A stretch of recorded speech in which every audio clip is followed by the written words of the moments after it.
Hello students, कैसे हैं आप लोग। मैं हूं आपका टेक्निकल कोच राकेश कुमार और आप देख रहे हैं हमारा चैनल F5 क्लासेस,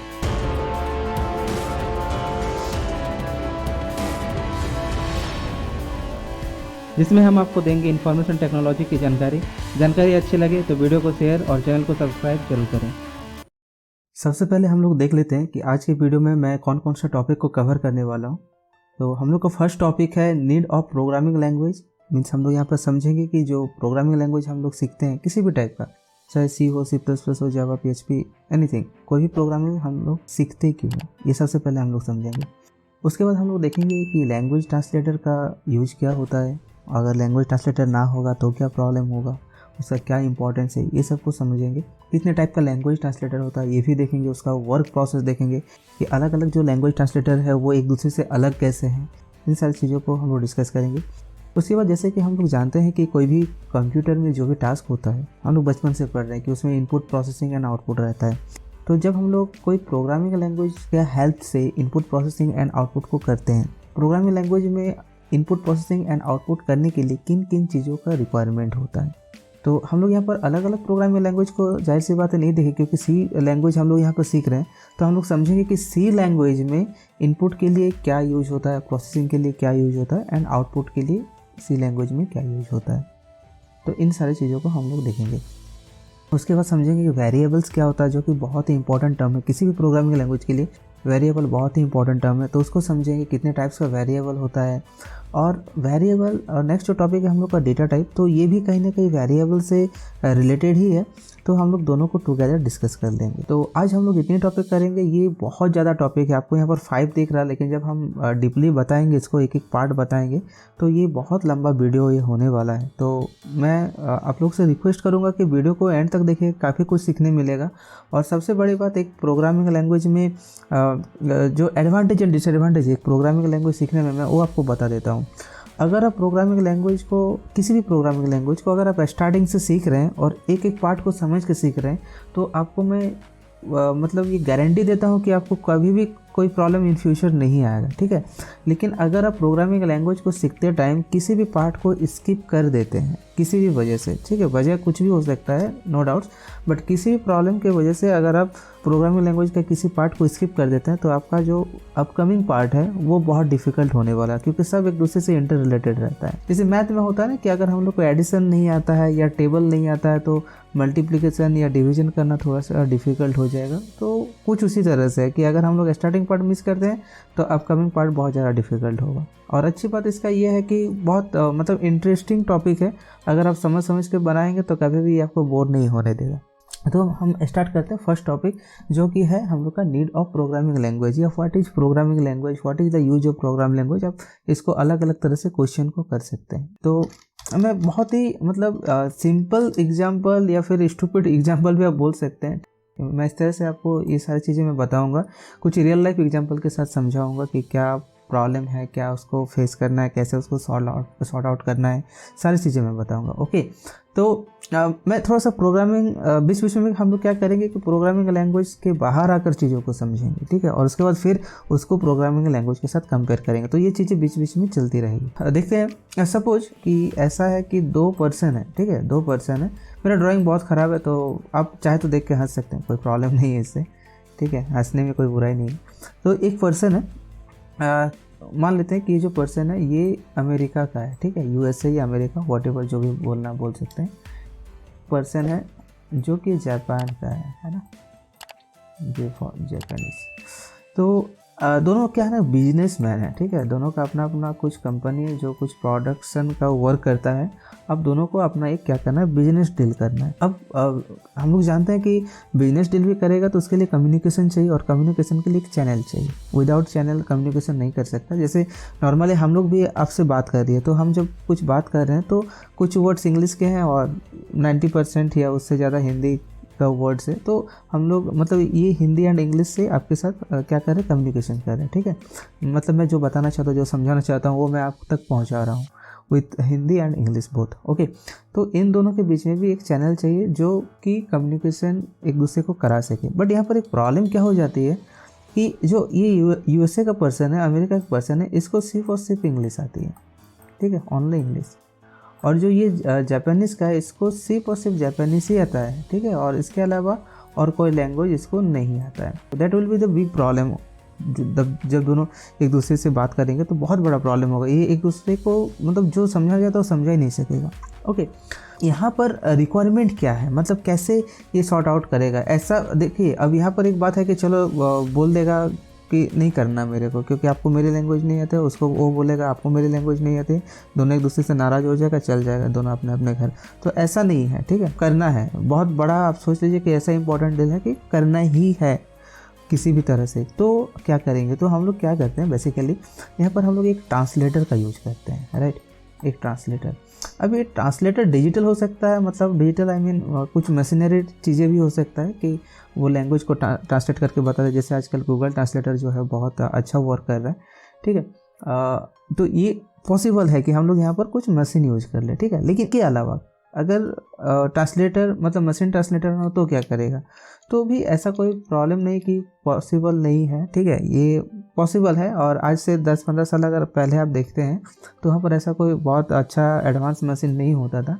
तो ऑन दैट केस हम लोग क्या करते थे कि एक ना इंटरप्रेटर यूज हम लोग कर लेते हैं। मतलब इंटरप्रेटर मतलब कोई मशीनरी इंटरप्रेटर नहीं है, यहाँ पर एक ह्यूमन बीइंग है जिसको इंटरप्रेटर बोला जाता है, बिकॉज उसका काम भी वही रहता है। अब ये जो पर्सन है ना, इसके पास क्या होगा कि इसके पास इंग्लिश और जापानीज़ दोनों ही लैंग्वेज का नॉलेज होगा, मतलब दोनों ही लैंग्वेज इसको आता होगा।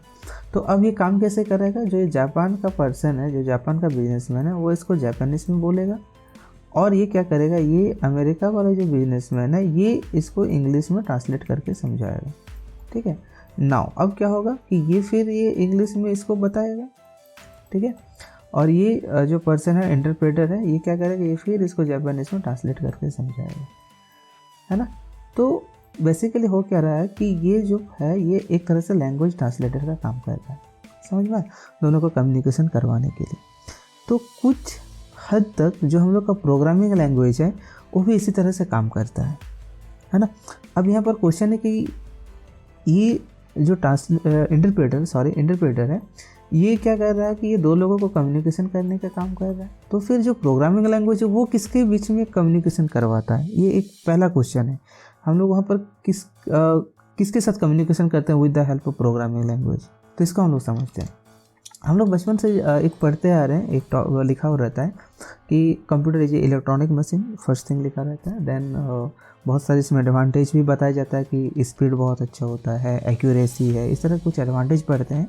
और एक दो डिसएडवांटेज भी पढ़ते हैं, जैसे नो IQ। फर्स्ट जो डिसएडवांटेज हम लोग को पढ़ा जाता है नो IQ, और फिर एक और पढ़ा जाता है कि बिकॉज इट इज़ मशीन तो इट नीड मेंटेनेंस, तो वो एक टॉपिक है। बट हम लोग मेंटेनेंस की यहाँ बात नहीं करेंगे, हम लोग यहाँ पर बात करेंगे कि इसका जो IQ नहीं होता। तो कंप्यूटर से हम लोग अगर कुछ वर्क करवाना चाहते हैं तो वो करके तो दे सकता है, लेकिन वो खुद से कुछ डिसीजन लेके काम नहीं कर सकता है, ठीक है, दैट इज़ नॉट IQ। मतलब वो खुद से सोच नहीं सकता, खुद से कोई डिसीजन नहीं ले सकता, इसलिए हम लोग उसको बोलते हैं नो IQ, ओके। बट हम लोग जो भी इंस्ट्रक्शन देते हैं वो करके देता है। सपोज मैं एक छोटा सा सॉफ्टवेयर, नोटपैड जो है टेक्स्ट एडिटर सॉफ्टवेयर है, इसमें मैं कुछ लिखता हूँ, है ना।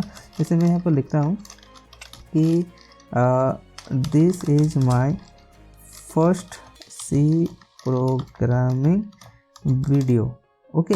अब मैं चाहता हूँ कि ये प्रिंटर से प्रिंट हो जाए, तो मैं क्या करूँगा, फाइल में जाऊँगा, यहाँ पर प्रिंट में क्लिक करूँगा, और इसमें बहुत सारे प्रिंटर का लिस्ट आता है। कुछ वर्चुअल प्रिंटर होता है, मतलब इंस्टॉल्ड रहता है, कुछ है जो हम लोग का सिस्टम के साथ एक्चुअल में अटैच है, उसका नाम रख, जैसे यहाँ पर एप्सन दिख रहा है, बट एप्सन जो मेरा प्रिंटर है वो अभी ऑफ है, पावर ऑफ है, जिसके वजह से ये थोड़ा सा देखिएगा डिजेबल है ना। डिजेबल मतलब थोड़ा सा ब्लर टाइप का दिख रहा है, उसका आइकन देखने से पता चलेगा। तो ऑफ है इसलिए दिख रहा है, ऑन करेंगे तो वो एक्टिव हो जाएगा, फिर हम लोग यहाँ से प्रिंट ले सकते हैं। जैसे प्रेस करेंगे प्रिंट में तो प्रिंट हो जाएगा।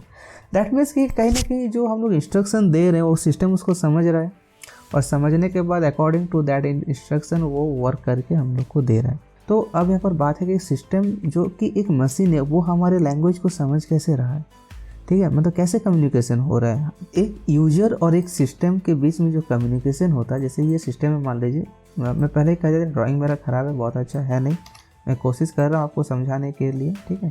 तो आप समझने का कोशिश कीजिए, अगर प्रॉब्लम होगा तो फिर आगे बात करेंगे। और इसके बारे में कुछ भी प्रॉब्लम होता है, जो नहीं समझ में आता है, तो आप लोग कमेंट सेक्शन में या फिर व्हाट्सएप ग्रुप के लिंक में ज्वाइन करके आप व्हाट्सएप में भी अपना डाउट्स को पूछ सकते हैं। तो फिर से मुझे एक यूज़र बनाना पड़ेगा, ये बहुत डिफ़िकल्ट है एक ह्यूमन बीइंग बनाना।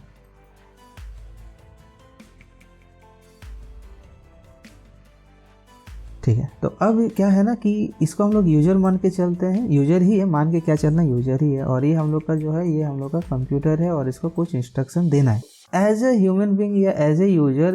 इसको जो भी लैंग्वेज आता होगा that will be the human language. Like English मान लीजिए आता है इसको, एज ए कंप्यूटर यूजर इसको इंग्लिश आता है। Okay, now computer is a machine और डिजिटल मशीन, जो भी आप कहें। ठीक है, तो मशीन का भी कुछ लैंग्वेज होता है जिसको हम लोग मशीन लैंग्वेज या बाइनरी नंबर या बाइनरी लैंग्वेज बोलते हैं, और जिसमें क्या होता है कि सिर्फ 0 और 1 होता है, इसके अलावा और कुछ होता नहीं। अब इन 0 और 1 का भी एक मीनिंग है। ठीक है, जस्ट ये नंबर नहीं है, इसका कुछ मीनिंग है। जैसे 0 को हम लोग बोलते हैं ऑफ बोलते हैं, या लो बोलते हैं, या फॉल्स बोलते हैं। ठीक है, इसका ये सब नाम है। और जब ये 1 होता है तो इन सारे का ये अपोजिट वर्जन हो जाता है। जैसे ऑफ का हो जाएगा ऑन, लो का हो जाएगा हाई, और फिर यहाँ पर जो फॉल्स है इसका मीनिंग हो जाएगा ट्रू। इसका एक्चुअली इसका मीनिंग नहीं, मतलब 1 का ही ये मीनिंग है और ये सब 0 का मीनिंग है। तो ये सब चलते रहता है। जैसे क्योंकि मशीन है ना, तो मशीन को हम लोग जैसे घर में भी अगर फ़ैन लाइट ले लेते हैं तो ये भी किसी न किसी तरह का मशीन है। तो इसे हम लोग करते क्या है कि स्विच ऑन करते, स्विच ऑफ करते, फिर उसके अकॉर्डिंग वो फिर क्या होता है, जैसे स्विच ऑन करते तो वो स्टार्ट हो जाता है, घूमने लगता है, और जब हम लोग स्विच ऑफ करते हैं तो वो बंद हो जाता है, स्टॉप हो जाता है। ठीक है, तो वैसे ही ये सिस्टम है, सिस्टम का भी अपना जो लैंग्वेज है वो ऑन एंड ऑफ है, जिसको हम लोग डिजिटली 0 एंड 1 लिखते हैं। क्योंकि हम लोग जानते हैं कि कंप्यूटर जो है वो एक तरह का डिजिटल मशीन है। ठीक है, कम्प्लीटली नहीं है, कुछ एनालॉग पार्ट्स भी उसमें रहता है अलग अलग टाइप का। हाँ, लेकिन अभी हम लोग एनालॉग और डिजिटल के बारे में बहुत ज़्यादा डिस्कशन नहीं करेंगे, बिकॉज वो हम लोग का टॉपिक नहीं है। कुछ टर्म्स आ जा रहा है तो मैं थोड़ा सा एग्जांपल दे रहा हूँ, बट उसमें हम लोग ज़्यादा डीपली नहीं जाएंगे।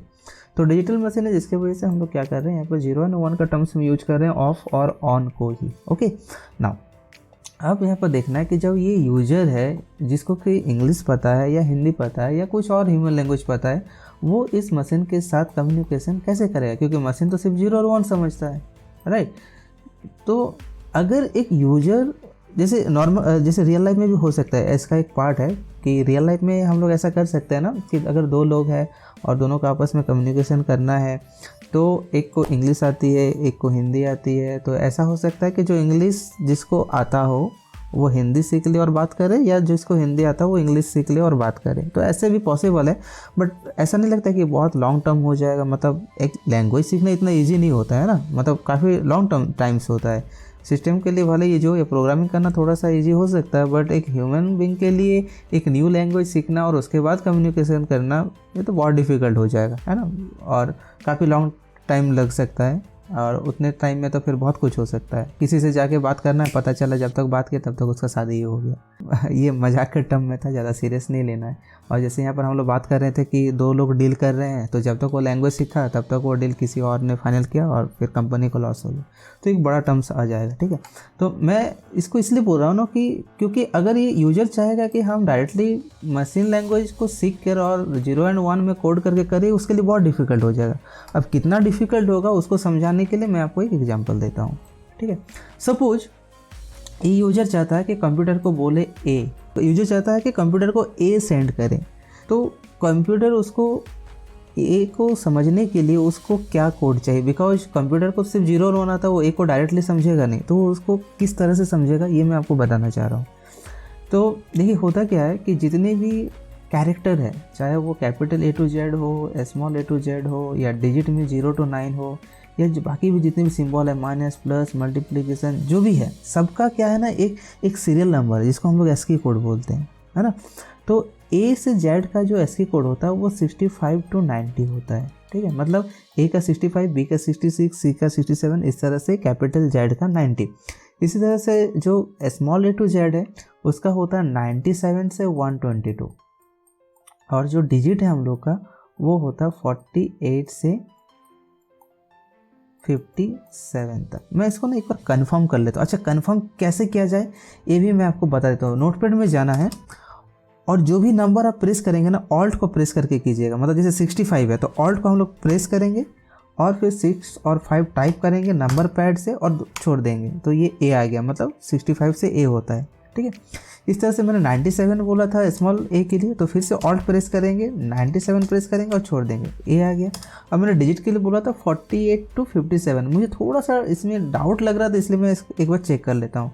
तो मैं प्रेस किया 48, 0 आ गया, मतलब मेरा सही था। और 57 9 के लिए कहा था तो ये भी सही था, मतलब गलत नहीं था मैंने जो लिखा था। ओके, तो आप लोग भी इसे सीख गए, आप लोग ट्राई कीजिएगा इसको। अगर प्रॉब्लम होता तो डेफिनेटली पूछिएगा। मैं क्या करूँगा कि आपको कीबोर्ड में टाइप करते हुए वीडियो रिकॉर्डिंग करके मैं आपको दे दूंगा, तो क्लियर हो जाएगा अगर प्रॉब्लम होता है। But it is not a very big problem, छोटा सा चीज़ें आप लोग कर सकते हैं खुद से, थोड़ा बहुत ट्राई करेंगे हो जाएगा। बेसिकली यहाँ देखना क्या था कि यहाँ पर जितने भी अल्फ़ाबेट्स जो हम लोग के कीबोर्ड में अवेलेबल है, सबका अपना अपना एक सीरियल नंबर होता है जिसके हम लोग एस्की कोड बोलते हैं। ओके, तो ये यूजर यहाँ पर ए सेंड करना चाहता था कंप्यूटर को, राइट। तो एक एस्की कोड क्या था, एक एस्की कोड था 65। और 65 को भी तो कंप्यूटर नहीं समझ सकता, क्योंकि मैंने पहले ही कहा था कि कंप्यूटर मशीन लैंग्वेज या फिर बाइनरी नंबर को समझता है, जो कि है 0 और 1। तो इस 65 को बाइनरी नंबर में कन्वर्ट करना होगा, तभी ये काम करेगा। तो कैसे करेंगे कन्वर्ट, तो क्योंकि बाइनरी नंबर में सिर्फ 2 डिजिट होता है, इसलिए 65 को हम लोग 2 से डिवाइड करेंगे। ठीक है, 2 3 जा 6, 2 2 जा 4, रिमाइंडर आ गया 1। इस तरह से हम लोग को डिवाइड करना है और उसका रिमाइंडर को राइट साइड में लिखते जाना है। ओके, तो मैं पेज का साइज थोड़ा सा इंक्रीज कर लेता हूँ, हम लोग को और थोड़ी जगह की ज़रूरत होगी। देन 2 16 जा 32, 0, 2 8 जा 16, 0, 2 4 जा 8, 0, 2 2 जा 4, 0, 2 1 जा 2, 0। अब हमें नंबर को नीचे से ऊपर तक लिखना है, तो क्या होगा इसका आप देख लीजिएगा, 1 0 0 0 0 0 1। ठीक है, ये जब हम लोग 65 को या फिर ए को कन्वर्ट करेंगे बाइनरी में, तो ये मेरा रिजल्ट आएगा 1, फिर 5 जीरोज एंड फिर एक और 1, तो टोटल इसमें नंबर हो गया 7। बट ये एग्जैक्टली 7 में नहीं जाएगा, इसमें हम लोग को एक और 0 लगाना होगा। अब इसके पीछे रीजन क्या अभी मैं बता देता हूँ, क्योंकि जो एस्की कोड का रेंज है ना, वो है 0 से लेकर 255 तक। अब जब ये 255 को हम लोग कन्वर्ट करते हैं बाइनरी में, इस तरह से इसको कन्वर्ट करें, मैं कन्वर्ट करके नहीं दिखा रहा हूँ, आप लोग कर लीजिएगा, मैंने एक बार दिखा दिया, ये सेम प्रोसेस है। तो इसका जो रिजल्ट आएगा वो कुछ इस तरह से आएगा,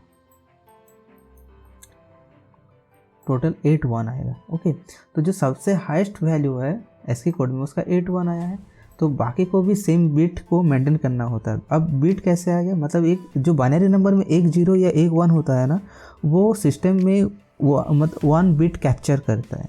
ओके, और यही रीज़न है कि हम लोग अक्सर लिखते हैं कि 1 बाइट इक्वल टू 8 बिट्स, यही रीज़न है, ये एस्की कोड की वजह से ही ये होता है।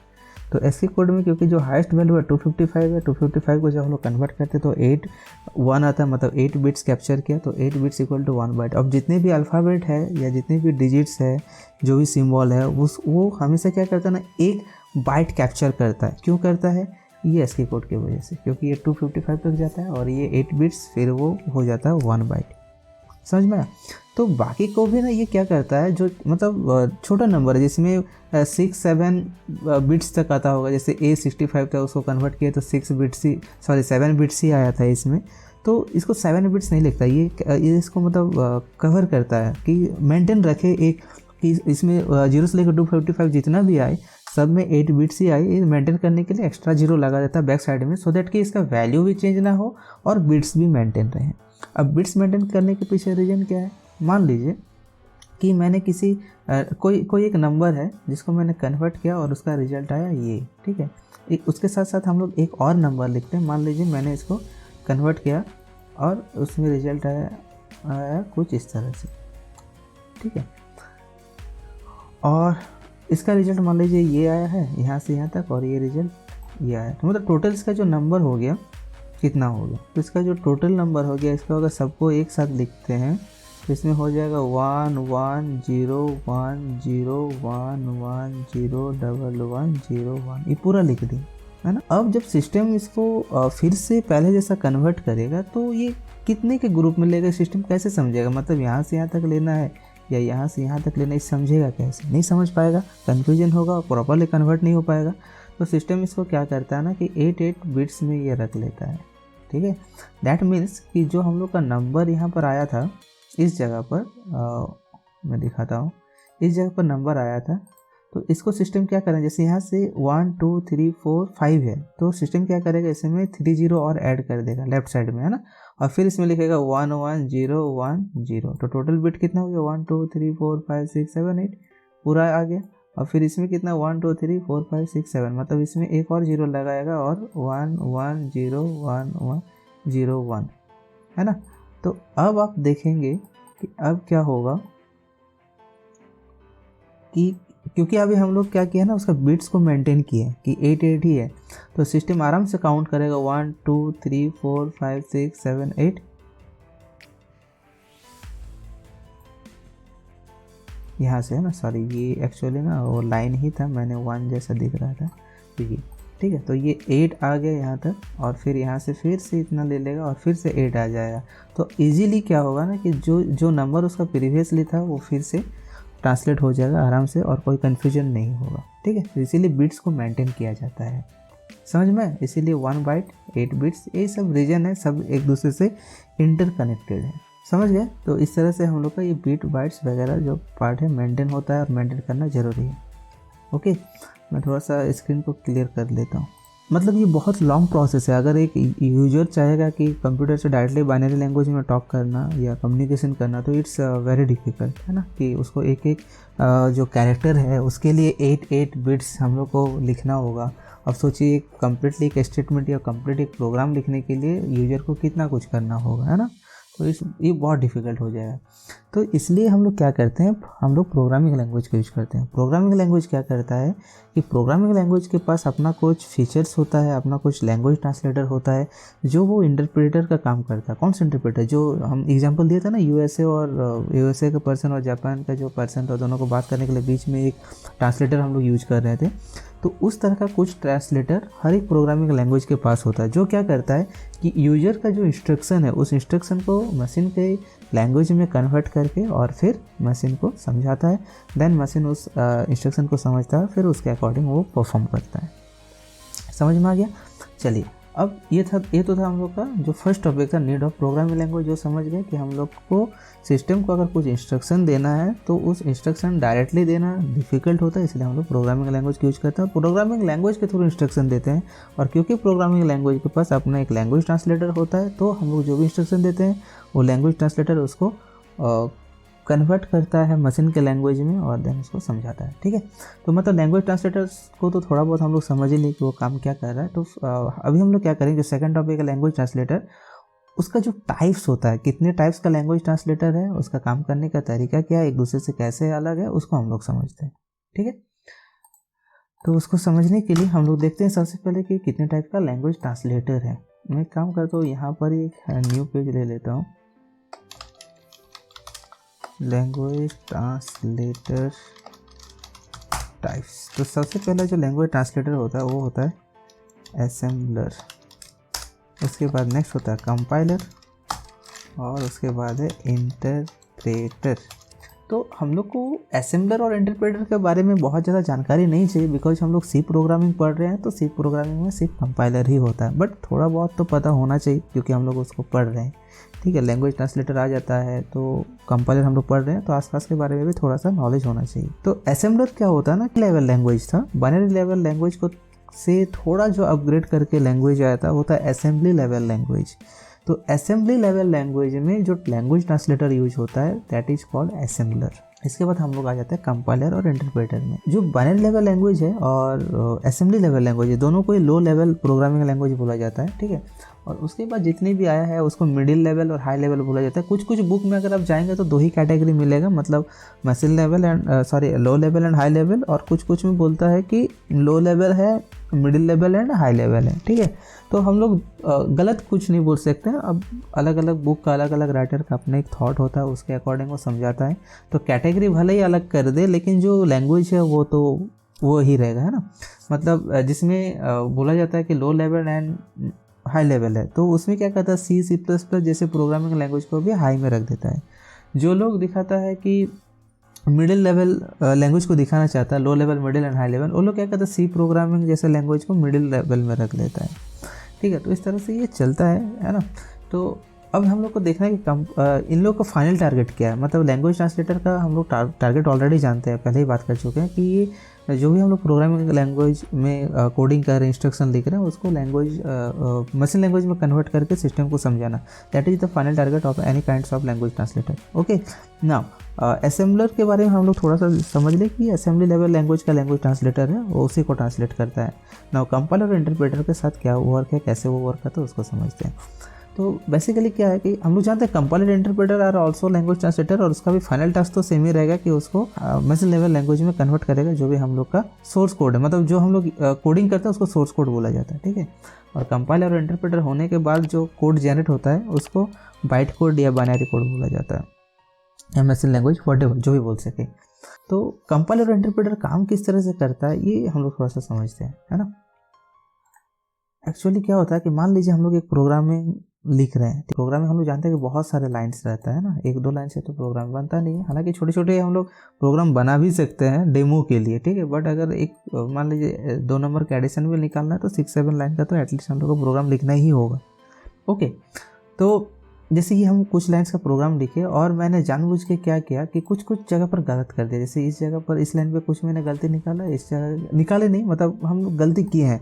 अभी वो जानबूझ के हो या लिखते लिखते हो गया हो। समटाइम्स क्या होता है कि हमारे पास नॉलेज होता है लेकिन जब हम लोग टाइपिंग करते हैं तो कुछ की स्लिप हो जाता है ना, किसी और बटन प्रेस हो जाता है लिखते टाइम, टाइप करते टाइम, तो ऐसे में भी ये गलती होते हैं अक्सर। ठीक है, तो अगर इस प्रोग्रामिंग को कोई कंपाइलर से ट्रांसलेट हो रहा मान लीजिए, तो ऑन दैट केस क्या होगा ना कि जितनी भी एरर है सारे एरर को एक साथ दिखा देगा। मतलब यहाँ पर बताएगा कि आपके पास 3 एरर्स है, और कुछ कुछ केस में 3 एरर होने के बावजूद भी कुछ ज़्यादा एरर भी दिखा सकता है अगर नीचे का कोई लाइन ऊपर के लाइन से बिलोंग हो। मान लीजिए कि ये जो फर्स्ट लाइन है, इस लाइन से ये लाइन किसी तरह से इंटर रिलेटेड है, तो अगर यहाँ पर फॉल्ट आता है ना तो यहाँ पर भी एरर दिखाएगा। ठीक है, ऐसा होता है। तो 3 एरर तो हम लोग को सीधा सीधा दिख रहा है, लेकिन अगर कुछ इंटर रिलेटेड होगा तो वहाँ पर भी एरर दिखेगा, और सारे एरर आपको एक साथ दिखेगा। कंपाइलर मतलब क्या कर रहा है कि पूरे प्रोग्राम को एक साथ चेक कर रहा है कहाँ एरर है, और अगर एरर नहीं है, मान लीजिए कि मैंने एरर को फाइंड किया और ये सारे एरर को मैंने सॉर्ट आउट कर दिया। ओके, तब क्या होगा, जो कंपाइलर है पूरे प्रोग्राम को एक साथ चेक करेगा और एक साथ क्या करेगा, ट्रांसलेट करेगा हमारा जो मशीन लैंग्वेज है उसमें। और अगर सेम टास्क को हम लोग इंटरप्रेटर से कर रहे होंगे तो इंटरप्रेटर क्या करता है ना, लाइन बाय लाइन चेक करता है। मतलब एक टाइम पर सिर्फ एक एरर देगा, मतलब सिर्फ इस जगह पर एरर देगा। जब हम इसको सॉर्ट आउट कर लेंगे देन फिर नीचे में एरर देगा, जब इसको भी सॉर्ट आउट कर लेंगे देन यहाँ पर एरर देगा, फिर जब इसको सॉर्ट आउट करेंगे तो फाइनली ये रन होगा। तो इंटरप्रेटर लाइन बाय लाइन करता है। अब इसमें एडवांटेज डिसएडवांटेज क्या है, तो हम लोग बोल सकते हैं क्योंकि कंपाइलर पूरे प्रोग्राम को एक साथ चेक करके ट्रांसलेट कर रहा है, तो ये कंपेयर टू इंटरप्रेटर थोड़ा सा फास्ट होता है ट्रांसलेशन में। इंटरप्रेटर थोड़ा सा स्लो हो जाएगा क्योंकि वो लाइन बाय लाइन कर रहा है। अब क्या होता है कि अगर कोई न्यू स्टूडेंट्स है, जैसे आप लोग फर्स्ट टाइम प्रोग्रामिंग कर रहे हैं, तो आप लोगों को क्या होगा कि जब कंपाइलर में से बहुत सारा एरर एक साथ दिख जाएगा ना, तो कन्फ्यूजन हो जाएगा कि कौन सा एरर को पहले ठीक करें, इतना सारा एरर कैसे आ गया है ना। तो ये सब चीज़ें आता है, थोड़ा सा नेगेटिव थॉट आता है। तो इसका एक बहुत ही सिंपल तरीका है इस सॉर्ट आउट करने का। हम लोग क्या करेंगे, एरर को ऊपर से नीचे एक एक करके उसको सॉल्व करते हुए आएंगे, सबको एक साथ नहीं देंगे, ऊपर से नीचे। ठीक है, सबसे ईजीएस्ट प्रोसेस है। और अगर कोई प्रोग्रामिंग लैंग्वेज जैसे जावा आप सीख रहे हैं, तो हालांकि जावा के पास कंपाइलर और इंटरप्रेटर दोनों होता है। तो जैसे ब्लूजी प्लेटफॉर्म अगर हम लोग यूज कर रहे हैं तो वहाँ पर इंटरप्रेटर काम करता है, मतलब आपको एक टाइम पर एक ही एरर दिखाएगा। हालांकि हम लोग जावा के बारे में बहुत डीपली नहीं जाएंगे, और बहुत अलग टॉपिक है, प्रोग्रामिंग से रिलेटेड है, लेकिन फिर भी बहुत अलग टॉपिक है। वो उसका कंपाइल इंटरप्रेट होने का जो प्रोसेस है बहुत अलग है, हम लोग उसमें डिस्कस बिल्कुल नहीं करेंगे। तो बेसिकली मैं जस्ट बताना चाह रहा था कि इंटरप्रेटर काम कैसे करता है, इसलिए मैंने जावा का थोड़ा सा एग्जांपल दे दिया, और कोई रीजन नहीं था उसका। ओके, तो लैंग्वेज ट्रांसलेटर मेरे ख्याल से समझ में आ गया। जो हम लोग का सेकंड टॉपिक था, काम क्या करता है, कितने टाइप का होता है, और जितने भी टाइप्स है उसका जो वर्क प्रोसेस है उसमें क्या सिमिलरिटी है, क्या डिफरेंसेस है। क्लियर है। अब आ जाते हैं हम लोग इनपुट प्रोसेसिंग एंड आउटपुट में। अब इसके लिए भी हम लोग छोटा सा कुछ लिख लेते हैं या फिर डिज़ाइन कर लेते हैं, व्हाटएवर। तो मैं चाहूँगा यहाँ पर एक छोटा सा डिज़ाइन कर लेते हैं। डिज़ाइन करने के लिए हम लोग क्या करेंगे, चले जाएंगे स्मार्ट आर्ट में, और प्रोसेस में चल जाते हैं, यहाँ पे लिखते हैं। ठीक है, तो हम लोग क्या क्या लिखेंगे,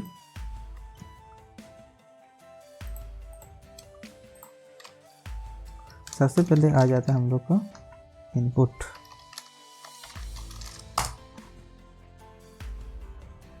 उसके बाद हम लोग हो जाएगा प्रोसेसिंग,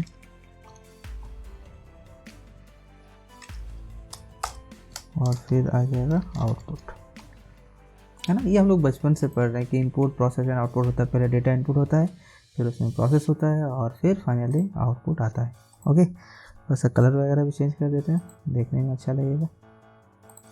ये 3D में आजकल 3D बहुत चलता है, 3D ग्राफिक्स, है ना। अच्छा, कलर और कुछ हम लोग को बेटर मिल सकता है क्या, ये थोड़ा सा अच्छा लग रहा है पहले के कंपेयर में। ठीक है, तो इनपुट प्रोसेसिंग एंड आउटपुट, और इस तरह से हम लोग का वर्क होता है। डेटा इनपुट जाएगा, प्रोसेस होगा, कैलकुलेशन होगा, और फिर हम लोग को आउटपुट रिजल्ट मिल जाएगा। लेकिन क्या है ना कि थोड़ा सा इसमें कुछ मिस्टेक है ज़रूर। ठीक है, बहुत बड़ा नहीं है, और उसके पीछे रीज़न भी है, मैं सारी कुछ बताऊँगा। ठीक है, क्या है, क्यों मैं ऐसा बोल रहा हूँ, और क्यों थोड़ा सा अलग है जो मैं बोल रहा हूँ, है ना। देखते हैं। तो क्या होता है ना कि मान लीजिए मैं यहाँ पर एक एग्जांपल लेता हूँ, जैसे कि मैंने कहा था कि मैं रियल लाइफ कुछ एग्जांपल लेके चलता हूँ प्रोग्रामिंग से हट के। तो यहाँ पर मैं फिर से एक एग्जांपल लूँगा। मान लीजिए मैं आपको एक क्वेश्चन दे रहा हूँ, बहुत लेंदी क्वेश्चन है ना, बहुत बड़ा क्वेश्चन है, मैथ का क्वेश्चन है, आपको सॉल्व करना है।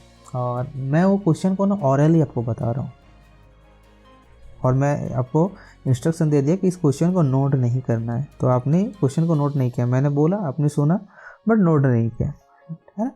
अब क्या है कि क्योंकि क्वेश्चन बहुत लेंदी है, तो ऐसा तो होगा कि नहीं कि हम एक बार क्वेश्चन बोल दें और आपको दिमाग में बैठ जाए।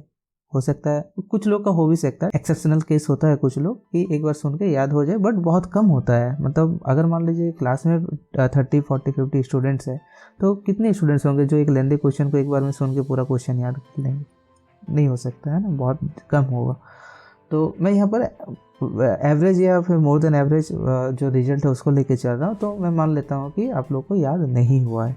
ठीक है, तो आपने क्वेश्चन नोट नहीं किया और क्वेश्चन याद नहीं हुआ, तो क्या लगता है, ये पॉसिबल है कि हम उसको कैलकुलेशन कर सके, आउटपुट ला सके? नहीं पॉसिबल है ना, पॉसिबल नहीं है।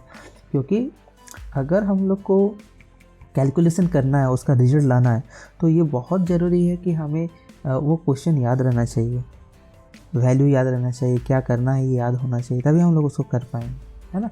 तो बेसिकली मैं यहाँ पर बात कर रहा हूँ मेमोरी का। तो इनपुट होने के बाद अगर डेटा, जो भी डेटा हम लोग ले रहे हैं, मान लीजिए एडिशन करना है, तो 2 वैल्यू का एडिशन करना है, तो अगर वो 2 वैल्यू जो है हमारे सिस्टम में कहीं स्टोर नहीं होगा, सेव नहीं होगा, तो फिर उन वैल्यू का हम लोग प्रोसेस कैसे करेंगे? तो मैं बेसिकली यहाँ पर कहना चाहता हूँ कि यहाँ पर सिर्फ इनपुट के बाद डायरेक्टली प्रोसेस नहीं होना चाहिए, इस इनपुट और प्रोसेस के बीच में एक स्टोरेज भी आना चाहिए। और जब वो प्रोसेस हो जाएगा तो प्रोसेस और आउटपुट के बीच में भी एक स्टोरेज होना चाहिए। मतलब जो भी रिजल्ट आ रहा है कैलकुलेशन होकर, वो कहीं ना कहीं सेव होना चाहिए, तभी तो हम लोग उसका जो रिजल्ट उसको दिखा सकते हैं। अदरवाइज कैसे दिखाएंगे, पॉसिबल नहीं है। अब हम लोग इन सब के बारे में बात करते हैं। लास्ट में हम लोग इस बारे में भी डिस्कस करेंगे कि क्यों बुक में या कहीं पर भी इसके बारे में बताया नहीं जाता कि इनपुट के बाद स्टोरेज होता है। हम लोग को क्यों ऑलवेज IPO साइकिल बताया जाता है कि इनपुट प्रोसेसिंग आउटपुट, तो उसके बारे में डिस्कस करेंगे। वो जो बताया जाता है वो गलत नहीं है, और मैं जो बता रहा हूँ वो भी गलत नहीं है। कुछ रीज़न है जिसकी वजह से मुझे बुक से थोड़ा सा अलग हट के बताना पड़ रहा है। ठीक है, तो मैं पहले अपना बात कर लेता हूँ, मैं जो समझाना चाहता हूँ समझा देता हूँ, देन मैं फिर बुक बारे में भी आ जाऊँगा कि बुक में ऐसा क्यों लिखा जाता है।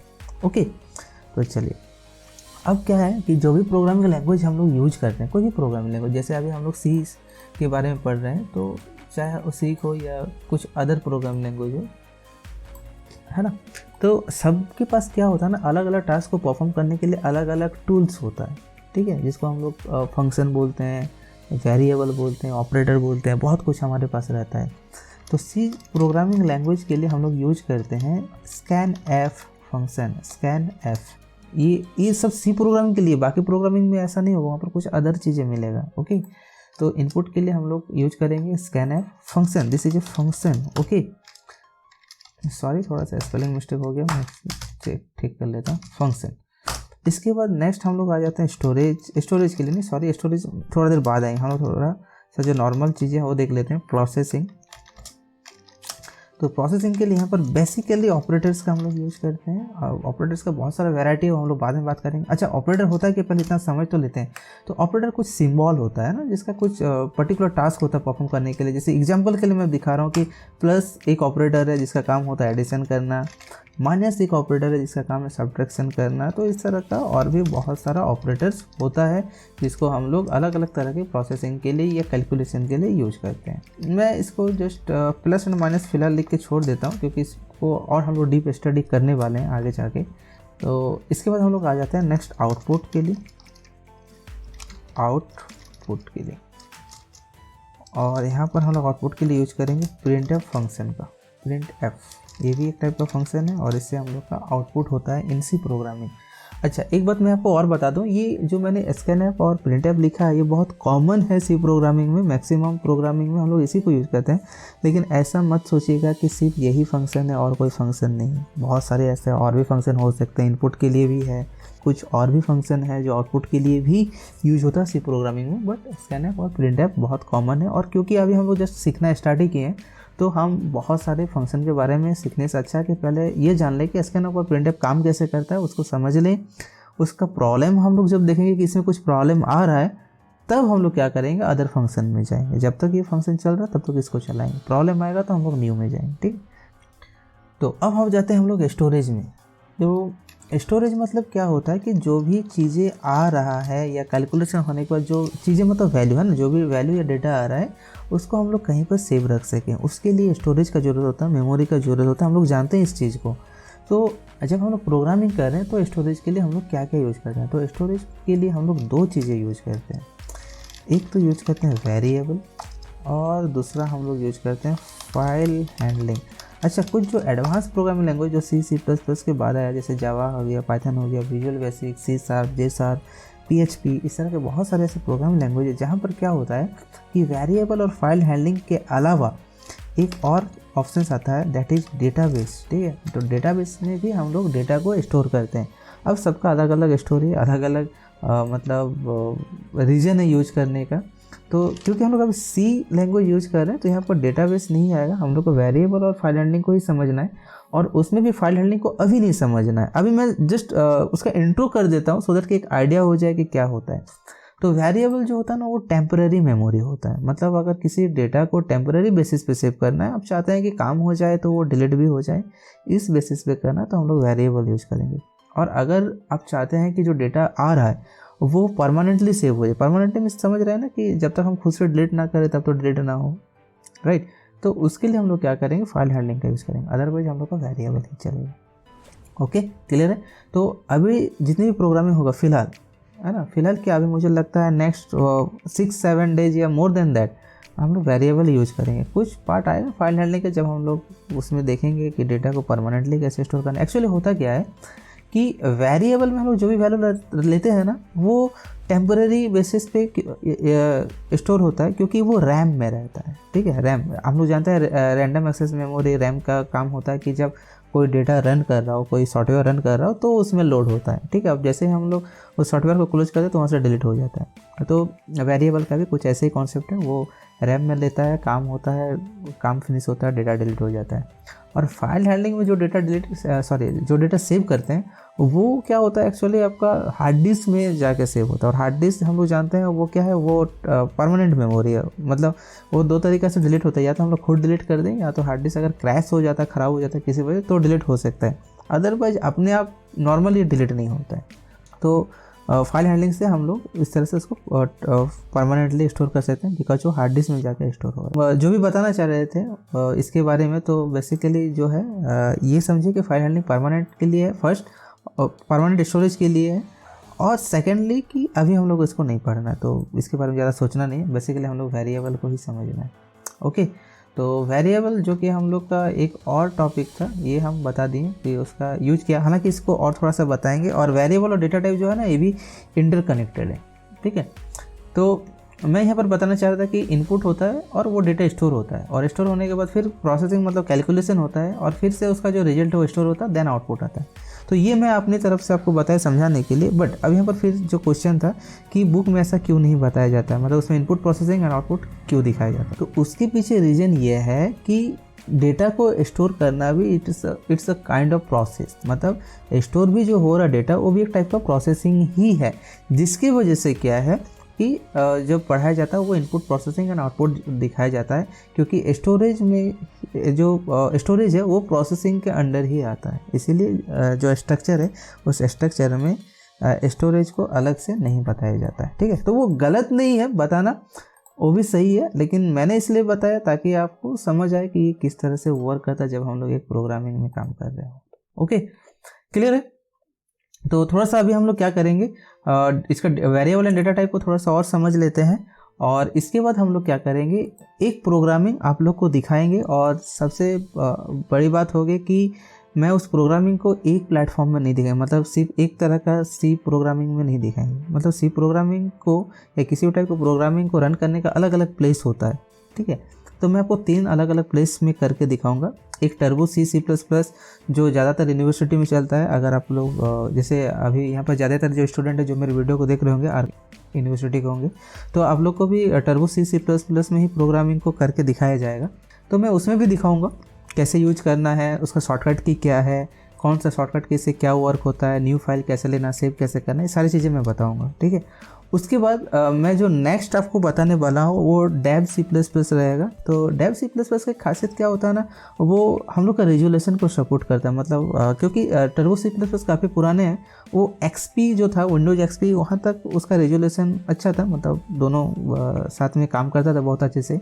बट न्यू वाले में थोड़ा सा प्रॉब्लम होता है, जैसे 7 या 7 के बाद जितने भी आए 7, 8, 10 और 11, हालांकि मैंने 11 में यूज नहीं किया, बट ये सब में थोड़ा बहुत जो है ना कि स्किन का प्रॉब्लम रहता है। जब अब जैसे मैं यहाँ पर आपका रिकॉर्डिंग कर रहा हूँ तो रिकॉर्डिंग करते टाइम भी काफ़ी प्रॉब्लम आता है फुल स्क्रीन में करके उसका रिकॉर्डिंग करना, तो रेजुलेशन प्रॉब्लम ये रहता है। तो डेव C++ आपको इसको बहुत इजीली सपोर्ट कर जाएगा, और इसके बारे में बहुत ज़्यादा और डीपली बात नहीं करेंगे, और भी कुछ मतलब डिफरेंसेस डेफिनेटली रहता है, तो उतना हम लोग अभी बात नहीं करेंगे। स्टार्टिंग क्लास से धीरे धीरे उसमें हम लोग आएंगे। और मैं एक और प्लेटफॉर्म दिखाने वाला हूँ जिसमें क्या होगा कि आपको C या C++ के IDE, मतलब जो डेवलपमेंट इन्वायरमेंट है, इंटीग्रेटेड डेवलपमेंट इन्वायरमेंट, जो IDE का फुल फॉर्म है ना, तो वो क्या होगा ना, उसको आपको इंस्टॉल करने की ज़रूरत नहीं है। वो आप किसी भी ब्राउज़र पे चला सकते हैं, मतलब ऑनलाइन, है ना, गूगल क्रोम में ऑन किए और फिर उसमें हम लोग कोडिंग करके रन कर दिया। और इसका सबसे अच्छी बात क्या होगी बताइए, तो इसका सबसे अच्छी बात ये होगी कि क्योंकि वो गूगल क्रोम या किसी भी ब्राउज़र पे ओपन हो सकता है, तो हम लोग मतलब उस साइट को अपने फ़ोन पे, अपने टैब पे भी ओपन करके और बहुत अच्छा से उसमें भी काम कर सकते हैं। क्योंकि बहुत सारे, मुझे लगा ऐसा कि बहुत सारे स्टूडेंट ऐसे भी होंगे जिनके पास अपना पर्सनल सिस्टम नहीं होगा, तो वो लोग फिर कैसे प्रैक्टिस करेंगे। तो उन लोग के लिए जो ये साइट है वो तो एकदम मतलब वरदान है ना, कि घर में आराम से आप काम कीजिए। और मैं आपको एक ट्रिक्स बताऊंगा कि आपको स्क्रीन टच से टाइप करने का ज़रूरत नहीं होगा। मैं कुछ ऐसा हिंट्स दे दूंगा, या फिर आप हिंट्स नहीं बोलेंगे, ट्रिक्स ही बोलेंगे, ट्रिक्स या टिप्स बोलेंगे। ठीक है, कि आप उसमें भी कीबोर्ड से टाइप कर सकते हैं। हो सकता है कि आप लोग को बहुत सारे को पता भी है कि एंड्रॉयड फ़ोन में कीबोर्ड लगा के कैसे टाइप करना है, तो नहीं भी पता है तो मैं बता दूंगा और आप उसमें इजीली वर्क कर सकते हैं। ठीक है, अपने एंड्रॉयड फ़ोन को एक छोटा सा कंप्यूटर जैसा यूज कर सकते हैं। तो धीरे धीरे सब में आते हैं। पहले वेरिएबल और डेटा टाइप के बारे में थोड़ा सा हम लोग डिस्कस कर लेते हैं। ओके, तो इसके लिए हम लोग फिर से एक न्यू पेज ले लेते हैं, है ना। मैं इसमें देख रहा हूँ वेरिएबल। ठीक है, वेरिएबल क्या होता है, तो वेरिएबल का जो डेफिनेशन है वो कुछ इस तरह से बोलता है कि variable is a name given to a temporary allocated space inside memory which is use to store the value at the run time. ठीक है, मतलब होता क्या है कि जो सिस्टम का मेमोरी होता है तो काफ़ी बड़ा होता है ना, तो बहुत ज़्यादा होगा। आजकल तो 16 GB तक 16 GB 32 GB तक रैम लगा देते हैं लोग, मतलब अगर कोई गेमिंग पीसी है। नॉर्मल पीसी में भी 8 GB आजकल रखते हैं लोग, है ना। हम जब फर्स्ट टाइम पीसी लिए थे 2008 के आसपास, उस टाइम जो मेरे सिस्टम का रैम था वो हम बताएंगे तो आप लोग को हंसी आएगा सुन के, वो 512 MB था, 512 MB, मतलब 1 GB भी नहीं था। ठीक है, और मेरे जो अंकल लोग लिए थे पीसी और पुराना था, उसमें 128 MB का रैम था, मतलब 512 से पहले 256 MB, देन उससे पहले 128 MB मेरे पास, मुझे लगता है कि वो रैम मेरे पास अभी भी होगा, स्टॉक में रखा हुआ है। मतलब क्या बोले, जैसे होता है ना लोग पुराने चीज़ों को संभाल के रखे, तो मैंने 1-2 रैम ऐसा रखा है, ठीक है। 128 MB का, 256 MB का रैम उस टाइम था। तो मेरा जो पीसी था फर्स्ट पीसी से 512 MB था। बट अभी तो कोई भी नॉर्मल पीसी में 4 GB 8 GB रैम रहता है, जो नॉर्मल पीसी, गेमिंग पीसी में तो 128 GB तक लोग लगा देते हैं। अब क्या होगा ना, ये मान लीजिए कि ये पूरा का पूरा मेरा सिस्टम का मेमोरी है। तो जब हम लोग कोई वेरिएबल डिफाइन करते हैं, जैसे मान लीजिए मैंने एक वेरिएबल डिफाइन किया इंट ए। अब मैं थोड़ा थोड़ा इसका और थोड़ा डिटेल बताऊंगा। उफ, ये ऑटोमेटिक जो रिप्लाई है ना, बड़ा ख़राब होता है समटाइम्स। हालांकि प्रॉफिट के लिए बनाया जाता है, लेकिन कभी कभी प्रॉब्लम क्रिएट करता है, ठीक है। तो यहाँ पर इंट ए बी सी का मतलब क्या है कि मैंने 3 वेरिएबल दिया, एक ए, एक बी और एक सी, 3 वेरिएबल लिया। इसी तरह से लिया जाता है प्रोग्रामिंग में, ओके। और यहाँ पर मैं बता रहा हूँ कि जो वेरिएबल मैंने लिया है वो इंटीजर डेटा टाइप का है। अब इंटीजर मतलब तो हम लोग जानते हैं न्यूमेरिक वैल्यू के लिए लिया जाता है। तो मतलब हम लोग ए और बी और सी में न्यूमेरिक वैल्यू को स्टोर कर सकते हैं, क्योंकि वेरिएबल का काम ही होता है रन टाइम में वैल्यू को स्टोर करना। बट वैल्यू तो बहुत टाइप का हो सकता है, कुछ वर्ड्स हो सकता है, कुछ सेंटेंस हो सकता है, कुछ कैरेक्टर हो सकता है, वैल्यू हो सकता है, डेसिमल वैल्यू भी हो सकता है, इंटीग्रल वैल्यू भी हो सकता है। तो जब हम लोग इंट के साथ कुछ वेरिएबल डिफाइन करते हैं तो वो इंटीग्रल वैल्यू को स्टोर करने के लिए बनाया जाता है, ओके। तो इस मेमोरी में हम लोग जो कुछ भी ले रहे हैं, तो मतलब ए बी सी ही लिए, ठीक है, 3 अलग अलग वेरिएबल लिए हैं। तो पूरी मेमोरी में 3 इस तरह से अलग अलग ब्लॉक क्या होगा, रिजर्व हो जाएगा, ठीक है। ब्लॉक मतलब ब्लॉक बोल सकते हैं, मेमोरी में कुछ स्पेस रिजर्व कर ले रहा है। इस ब्लॉक का मतलब ये सारे ब्लॉक का वही नाम होगा जो मैंने दिया। मतलब इसका हो गया ए, इसका हो गया बी और फिर इसका हो गया सी, ठीक है। अब जब हम लोग इसमें कोई वैल्यू पुट कर रहे हैं, मान लीजिए हम लोग, ये क्या हुआ, वैल्यू पुट हुआ है ना, मतलब ए के अंदर 5 स्टोर हो गया, तो वो 5 का होता नहीं, मेमोरी में जाके स्टोर होता है। फिर अगर बी में कुछ लिखते हैं तो यहाँ पे स्टोर होगा, फिर सी लिखे यहाँ स्टोर होगा। और सबसे बड़ी बात, जब प्रोग्रामिंग पूरा स्टॉप हो जाएगा, मतलब लीजिए काम हुआ, फिनिश हो गया, तो जितने भी ब्लॉक हम लोग का रैम में बना था वो ऑटोमेटिकली डिलीट भी हो जाएगा, ठीक है। दैट क्योंकि वो टेम्पररी मेमोरी था ना, वेरिएबल ऑलवेज टेम्पररी होता है, तो वो वहाँ से क्या होता है, डिलीट हो जाता है। जो डेटा था वो भी डिलीट हो गया, मतलब ब्लॉक ही डिलीट हो गया, तो अब डेटा कहाँ से रहेगा, सब कुछ डिलीट। तो ये इस तरह से वेरिएबल का हम लोग का वर्क रहता है, ओके। नाउ अच्छा, वेरिएबल का जो एक प्रॉपर्टी होता है ना, वो क्या होता है ना, चेंजेबल प्रॉपर्टी का होता है। मतलब वो हमेशा एक जैसा नहीं रहता है। जैसे अभी मुझे मान लीजिए हम लोग एक फॉर्मूला डाल रहे हैं, SI = P × R × T / 100, okay. तो हम लोग जानते हैं कि 100 जो है, जब हम मैथमेटिकल के यहाँ पर बात कर रहे हैं, मान लीजिए हम लोग मैथ बना रहे हैं, तो 100 ऑलवेज कांस्टेंट रहता है ना। जब सिंपल इंटरेस्ट निकालते हैं ये चेंज नहीं होता है। लेकिन प्रिंसिपल रेट और टाइम जो है, ये टाइम टू टाइम या डिफरेंट क्वेश्चन में इसका वैल्यू चेंज होता रहता है। तो जब हम लोग इसको सी प्रोग्रामिंग या किसी अदर प्रोग्रामिंग में बनाएंगे, तो PRT क्या होगा, PRT वेरिएबल रहेगा, क्योंकि हम लोग को इसमें चेंजेबल वैल्यू डालना है, अलग अलग टाइम में अलग अलग वैल्यू डालना है, तो इसलिए हम लोग इसको वेरिएबल में रखेंगे। बट ये जो 100 है ना, इसको हम लोग डायरेक्टली रख देंगे, ठीक है, क्योंकि इसको ये चेंजेबल तो है नहीं, ये ऑलवेज 100 रहने वाला है। इसको हम लोग कांस्टेंट वैल्यू बोलते हैं ना, ये कांस्टेंट है। और ये सब जो है, ये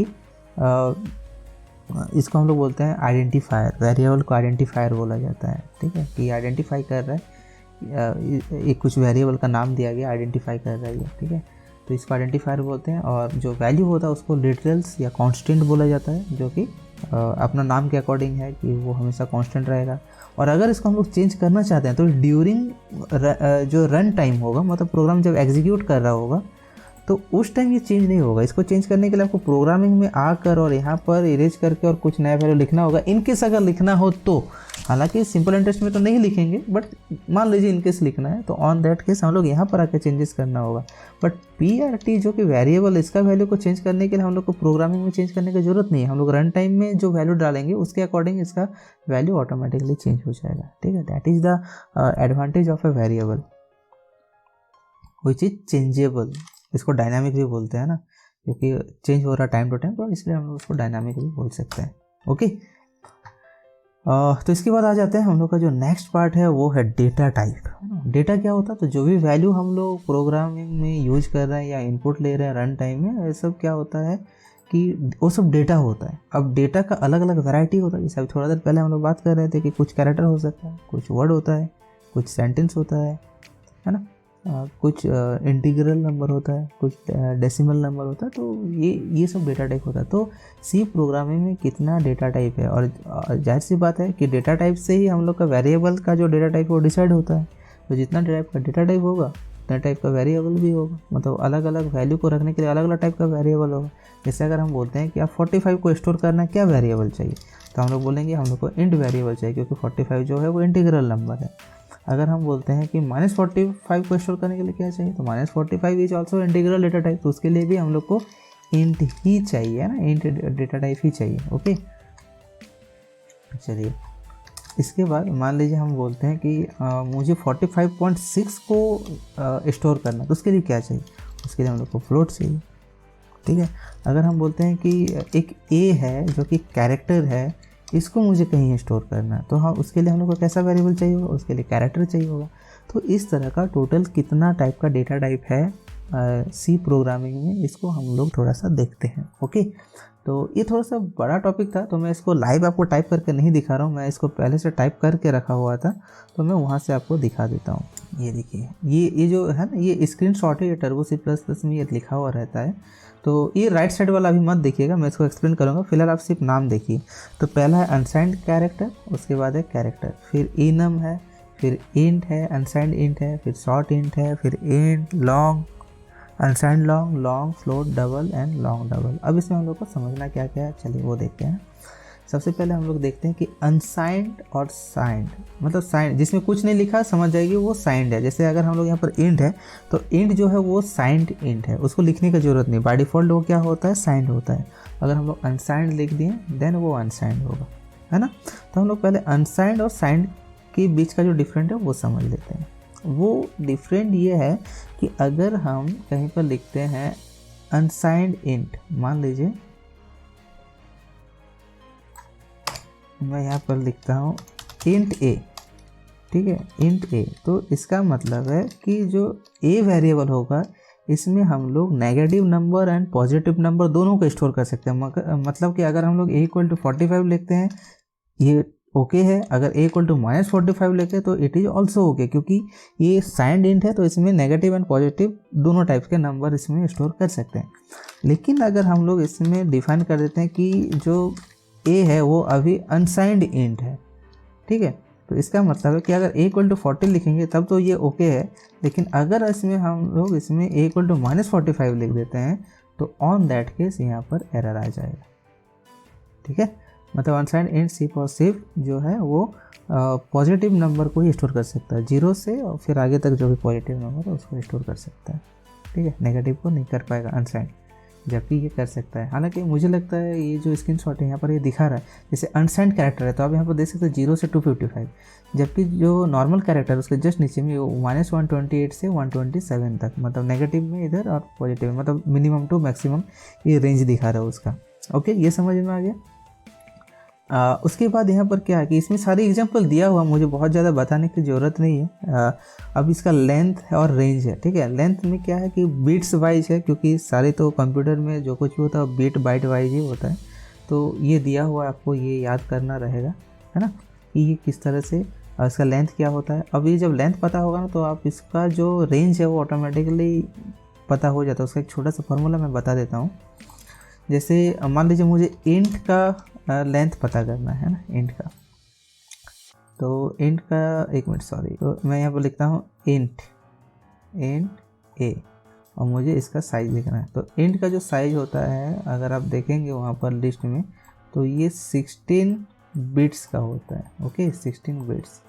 अब क्योंकि सिर्फ इंट लिखे मतलब इसमें नेगेटिव एंड पॉजिटिव दोनों आएगा, ठीक है। तो नेगेटिव को निकालने का अलग तरीका, पॉजिटिव को निकालने का अलग तरीका, मैं दोनों तरीके बताऊँगा।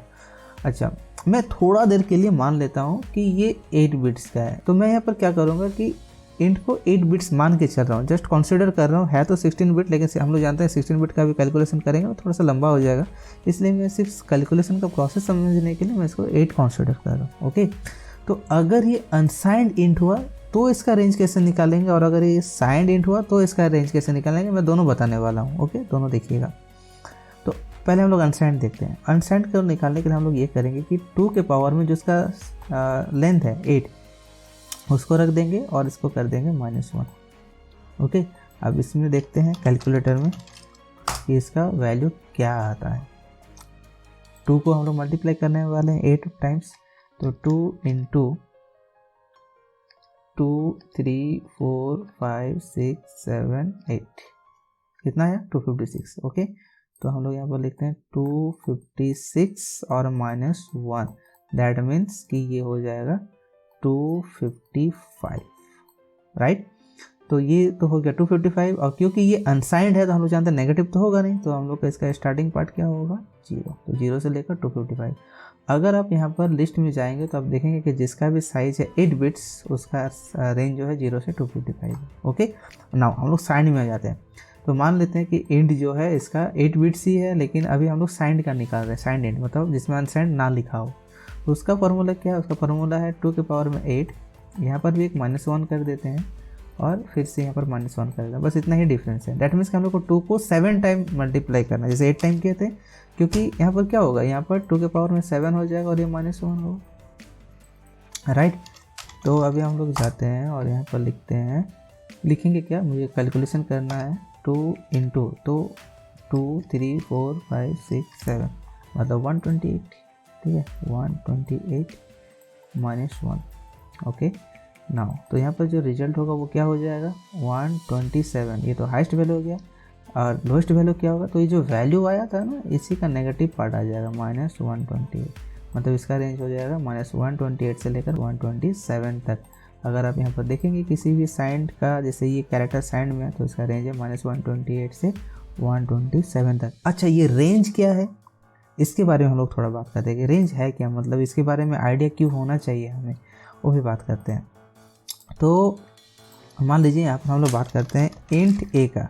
तो इंट का जो साइज होता है 16 बिट्स का होता है। तो अगर हम लोग 2 के पावर में 16 लगाते हैं, कुछ नहीं लिखे मतलब ये साइंड है, तो क्या होगा 16 के पावर में -1 हो जाएगा, और फिर हम लोग -1 करेंगे, तो 16 के पावर में -1 मतलब ये 15 -1, तो इसका जो रेंज होता है ये हो जाएगा 32,768 और -1 इसका मतलब है, कहाँ चला गया, तो -1 मतलब यहाँ पर हो जाएगा कि 32,767। तो ये तो हो गया पॉजिटिव रेंज, मतलब हाईएस्ट रेंज। लोएस्ट रेंज क्या हो जाएगा, तो यही नंबर में हम लोग को नेगेटिव करना उसके लिए, तो -32,768, तो ये लोएस्ट रेंज यानी ये हाईएस्ट रेंज। अब इस रेंज में होता गया है कि अगर मैं a इक्वल टू लिखता हूँ 32,767, तो यहाँ तक तो ओके है, क्योंकि ये इसका रेंज है, हाईएस्ट रेंज है यही 32,767। इन केस अगर हम लोग यहाँ पर लिख देते 32,768, तो यहाँ से इसका वैल्यू जो है ना वो प्रॉपर रिजल्ट फिर दिखाना बंद कर देगा। मतलब हम डाले हैं यहाँ पर 32,768, बट जो आउटपुट आएगा ना वो कुछ और दिखाएगा, कुछ दिखा सकता है, ठीक है। उसका भी कुछ कैलकुलेशन होता है, क्या दिखाएगा मैं उस पर अभी बात नहीं करूँगा, क्योंकि उसका कोई फ़ायदा नहीं है ना। रिजल्ट सही तभी हो जो हम लोग लिए हैं एज इट इज़, अगर उसके अकॉर्डिंग दिखाए तो वो सही है, अगर उसके अलावा कुछ भी दिखा रहे तो गलत है। तो गलत को बहुत ज़्यादा जानने का ज़रूरत नहीं है, बस हम लोग पता होना चाहिए कि इसमें रॉन्ग होगा। अगर आउट ऑफ रेंज जाकर कोई वैल्यू लेते हैं तो उसमें कुछ मिस्टेक आएगा, ठीक है। अगर आप लोग चाहेंगे तो हम लोग उसके कैलकुलेशन किसी दूसरे वीडियो में डिस्कस कर लेंगे कि अगर आउट ऑफ रेंज हम लोग कुछ लिखते हैं तो फिर जो आउटपुट आता है वो किस तरह से आता है, ठीक है। इसलिए हम लोग किसी और दिन डिस्कस कर लेंगे। फिलहाल आप लोग को ये जानना कि रेंज हम लोग क्यों जान रहे हैं, मतलब ये जो रेंज हम यहाँ पर दिखा रहे हैं क्यों दिखा रहे हैं, सो दैट कि आप लोग को एक आइडिया हो जाए कि इस वेरिएबल में हम लोग इससे ज़्यादा लंबा वैल्यू ना ले, और अगर हम लोग को उससे ज़्यादा लंबा वैल्यू ले तो फिर उसके लिए हम लोग को दूसरा वेरिएबल स्टोर कर लें। जैसे मान लीजिए हम चाहते हैं कि मेरा जो प्रोग्राम है उसमें 32,767 से ज़्यादा लंबा वैल्यू आ सकता है, तो हम लोग फिर लॉन्ग ले लेंगे। आप यहाँ पर लॉन्ग का वैल्यू देख सकते हैं कि ये बहुत ज़्यादा है ना, यहाँ पर देख रहे हैं ना, बहुत बड़ा नंबर है ये, तो हम लोग लॉन्ग का यूज कर लेंगे। तो ऑप्शंस है हमारे पास, हम लोग अलग अलग चीज़ें कर सकते हैं, ठीक है। अलग अलग डेटा टाइप है हमारे पास जो कि प्रॉब्लम को सॉर्ट आउट कर देगा। ओके, चलिए फिर इसके बाद क्या है, इसके बाद अच्छा अब हम ये तो हो गया कि हम लोग का जो वेरिएबल है उसका कितना टाइप है, उसका रेंज ये पता कर लें। अब इसका थोड़ा सा कैटेगरी देख लेते हैं ना कि किस किस कैटेगरी का होता है। मैं थोड़ा सा अपनी तरफ से इसको डिफाइन करने की कोशिश कर रहा हूँ, मे भी कुछ मिस्टेक हो जाए। अगर मिस्टेक होगा तो आप लोग बताइएगा, अगर आप लोग को कहीं और से क्योंकि आप लोग और भी जगह क्लास कर रहे हैं, यूनिवर्सिटी में क्लास कर रहे हैं, तो वहाँ पर भी इस सब के बारे में डिस्कस होगा डेफिनेटली। तो अगर ऐसा कुछ लगता है कि जो मेरे से छूट गया या मिस हो गया है, तो आप डेफिनेटली जब लाइव क्लास होगा ना, संडे टू संडे जो लाइव क्लास हो रहा है, तो उसमें आप इसको डिस्कस कीजिएगा मेरे साथ, ठीक है। तो अगर मुझसे कुछ मिस्टेक यहाँ पर हो रहा तो मैं वहाँ पर उसको सॉर्ट आउट कर लूँगा। ओके, तो मैं थोड़ा सा इसका कैटेगराइज करने का कोशिश कर रहा हूँ, है ना। इसके लिए भी हम लोग स्मार्ट आर्ट में जाते हैं और इसके लिए हायरार्की में चल जाएंगे। सबसे पहले हम लोग हेडिंग में लिखते हैं डेटा टाइप्स, कितना टाइप का होता है। तो सबसे पहला जो डेटा टाइप होता है कैटेगरी, ये सब कैटेगरी में आ रहा है ना। प्रिमिटिव, कुछ स्पेलिंग वगैरह मिस्टेक होगा तो थोड़ा सा इग्नोर कीजिएगा आप लोग, है ना। और दूसरा होता है नॉन प्रिमिटिव, ठीक है। अब प्रिमिटिव या नॉन प्रिमिटिव को समझते हैं। प्रिमिटिव हम लोग उस डेटा टाइप को बोलते हैं जो प्रोग्रामिंग लैंग्वेज के अंदर ऑलरेडी अवेलेबल है, जैसे इंटीजर हो गया, फ्लोट हो गया, डबल हो गया। इनफैक्ट यहाँ पर जितने भी आपको लिस्ट दिख रहा है ये सब प्रिमिटिव डेटा टाइप है, क्योंकि ये सब ऑलरेडी अवेलेबल है पहले से। कुछ ऐसा डेटा टाइप होता है जो पहले से अवेलेबल नहीं रहता है और हम लोग प्रिमिटिव डेटा टाइप का हेल्प लेकर कुछ न्यू डेटा टाइप बना लेते हैं एज पर द रिक्वायरमेंट, तो उसको हम लोग बोलते हैं नॉन प्रिमिटिव डेटा टाइप, ठीक है। जैसे रियल लाइफ में क्या होता है ना कि कुछ आइटम्स होता है नेचुरल, कुछ होता है आर्टिफिशियल। अब आर्टिफिशियल में सारी चीज़ें पूरा खुद का तो होता नहीं, वो भी हम लोग को नेचर से ही लेना होता है, लेकिन उसमें हम लोग कुछ मिक्सिंग करते हैं, कुछ कटिंग करते हैं, कुछ फिल्टरिंग करते हैं, देन एक न्यू शेप देते हैं। जैसे अगर हम लोग वुडन चेयर जो होता है उसका अगर एग्जांपल लेते हैं तो उसमें क्या होगा, हम लोग को नेचुरल जो वुड है उसको लेना होगा, उसमें कटिंग वुटिंग करेंगे, फिल्टरिंग करेंगे, पॉलिशिंग करेंगे और फिर एक न्यू शेप देंगे चेयर, और फिर वो चेयर बन जाएगा। तो वो आर्टिफिशियल चेयर आर्टिफिशियल है, लेकिन उसमें जो मटेरियल लग रहा है वो क्या है, वो नेचुरल है। तो इसी तरह से प्रिमिटिव या नॉन प्रिमिटिव डेटा टाइप होता है। प्रिमिटिव मतलब ये नेचुरल, मतलब पहले से ही है। नॉन प्रिमिटिव हम लोग बना रहे हैं लेकिन with the help of primitive data type, ठीक है। अब प्रिमिटिव में क्या क्या आता है, अच्छा नॉन प्रिमिटिव में पहले क्या क्या आता है वो देख लेते हैं, क्योंकि उसका लिस्ट बहुत छोटा है ना, इससे पहले देख लेते हैं। तो उसमें सबसे पहले जो आता है वो आता है एरे, उसके बाद आता है स्ट्रिंग। आज इसके बारे में हम लोग डिस्कस नहीं करेंगे, सिर्फ नाम बता रहे हैं ना, एरे, स्ट्रिंग,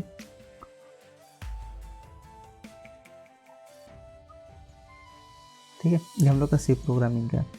प्रिमिटिव में क्या क्या आएगा भाई, तो प्रिमिटिव में सबसे पहले आता है न्यूमेरिक और उसके बाद आता है नॉन न्यूमेरिक, हो गया। अब न्यूमेरिक में क्या क्या आएगा, तो न्यूमेरिक में हम लोग लेंगे बाइट। अच्छा मैं साइंड अनसाइंड नहीं लिख रहा हूँ, है ना, मैं जस्ट बाइट लिख रहा हूँ। अब उसमें फिर साइंड अनसाइंड आए ना आए वो आप लोग लिस्ट से देख लीजिएगा। मैं लिस्ट यहाँ पर दिखा दिया हूँ, बहुत बार दिखा दिया हूँ, इसको स्क्रीनशॉट ले लीजिएगा और यहाँ से देख लीजिएगा कि कौन कौन साइंड है, कौन कौन अनसाइंड है, ठीक है। इनम के बारे में हम लोग डिस्कस क्यों नहीं कर रहे हैं, तो आप देख सकते हैं कि इनम का जो साइज है वो 16 बिट्स है, मतलब 32,700 सॉरी -32,768 से लेकर 32,767 तक। और अगर आप इंट और शॉर्ट इंट का भी रेंज देखेंगे तो वो सेम रेंज में आता है ना। तो इसलिए हम लोग इनम और शॉर्ट इंट के बारे में सी में ज़्यादा डिस्कस नहीं करते हैं, ओनली इंट लेकर ही चलते हैं, क्योंकि तीनों का जो रेंज है पूरा सेम है, इसलिए हम लोग उसमें डिस्कस नहीं कर रहे। ओके, तो इसको मैं थोड़ा सा शॉर्ट करके लिखा रहा हूँ, मैं साइंड एंड साइंड के साथ नहीं जा रहा हूँ ना। बाइट के बाद हम लोग का नेक्स्ट जो साइज था वो था हम लोग का कैर का, ठीक है। कैर का साइज आप यहाँ पर देख सकते हैं, कैर का क्या साइज है, कैर का साइज है 8 बिट, राइट। इसके बाद हम लोग फिर आ जाएंगे इंट शॉर्ट में और फिर इंट में। हालांकि शॉर्ट और इंट का जो साइज है वो सेम ही होता है, फिर भी उसको इसलिए पढ़ाया जाता है ना क्योंकि आपको अलग जो प्रोग्राम है, जावा में भी शॉर्ट और इंट होता है, लेकिन वहाँ पर जावा में क्या होता है ना कि शॉर्ट का साइज 16 होता है और इंट का साइज 32 होता है, लेकिन यहाँ पर दोनों सेम है। तो इसलिए यहाँ मतलब हम लोग शॉर्ट का जिक्र यहाँ पर करेंगे, भले उसका यूज ना हो। यूज क्यों नहीं हो रहा है, क्योंकि शॉर्ट और इंट का साइज सेम है, इसलिए सी में शॉर्ट को बहुत ज़्यादा यूज नहीं करने वाले हैं हम लोग, ठीक है। शॉर्ट, इंट और एक होता है लॉन्ग, है ना। तो बाइट का साइज 1 बाइट, कैरेक्टर का साइज अभी 1 बाइट ही है, 8 बिट्स मतलब, ठीक है। फिर शॉर्ट का साइज 16 है, इंट का भी साइज 16 है और लॉन्ग का जो है 32 है, अगर मैं गलत ना हूँ तो, ठीक है। हालांकि बाइट के बारे में यहाँ पर लिखा हुआ नहीं है, कैर है जो 8 बिट्स मतलब बाइट में, राइट। चलिए अब आगे हम लोग देखते हैं नॉन न्यूमेरिक में। तो नॉन न्यूमेरिक में हम लोग का आ जाता है फ्लोट और उसके बाद आ जाता है डबल, नहीं सॉरी मैंने थोड़ा सा गलती कर दिया। एक्चुअली न्यूमेरिक में क्या है ना, यहाँ पर मैं थोड़ा सा नहीं बहुत बड़ा ही मिस्टेक किया है। न्यूमेरिक में एक्चुअली क्या है, न्यूमेरिक में 2 टाइप का आता है, एक आता है इंटीग्रल पार्ट, है ना, इंटीग्रल। अब इंटीग्रल में ये सब आ जाता है बाइट, कैर तो बिल्कुल नहीं आता है, तो byte, short, int and long, ये आ गया हम लोग का इंटीग्रल पार्ट। मैंने थोड़ा सा मिस्टेक किया था, मैं इसको सॉल्व कर रहा हूँ। उसके बाद क्या होता है कि न्यूमेरिक के अंदर जो आता है इंटीग्रल आता है और दूसरा आता है फ्लोटिंग, ठीक है। तो फ्लोटिंग में फिर क्या होता है कि दो टाइप का आता है, फ्लोट और फिर डबल। फ्लोट और डबल में डिफरेंस क्या है, तो साइज़ का डिफरेंस आप लोग यहाँ पर देख सकते हैं। फ्लोट का जो साइज़ है 32 बिट्स है, डबल का साइज़ 64 बिट्स है, तो ये थोड़ा सा डिफरेंस आ जाएगा। इसके बाद जो नॉन न्यूमेरिक होता है ना, इन नॉन न्यूमेरिक में हम लोग के पास आ जाता है बूलियन, ठीक है, और आता है हम लोग का कैरेक्टर, समझ में। तो ये हम लोग का जो कंप्लीट डेटा टाइप का स्ट्रक्चर है वो है।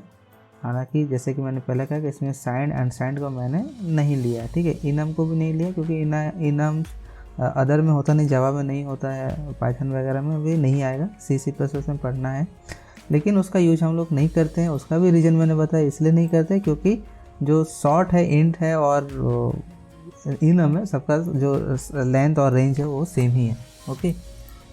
इसको थोड़ा सा अभी हम अरेंज कर देते हैं अलग अलग कलरिंग करके। इसका हो सके तो आप लोग इसका स्क्रीनशॉट ले लीजिएगा, इम्पोर्टेंट है काफ़ी, है ना।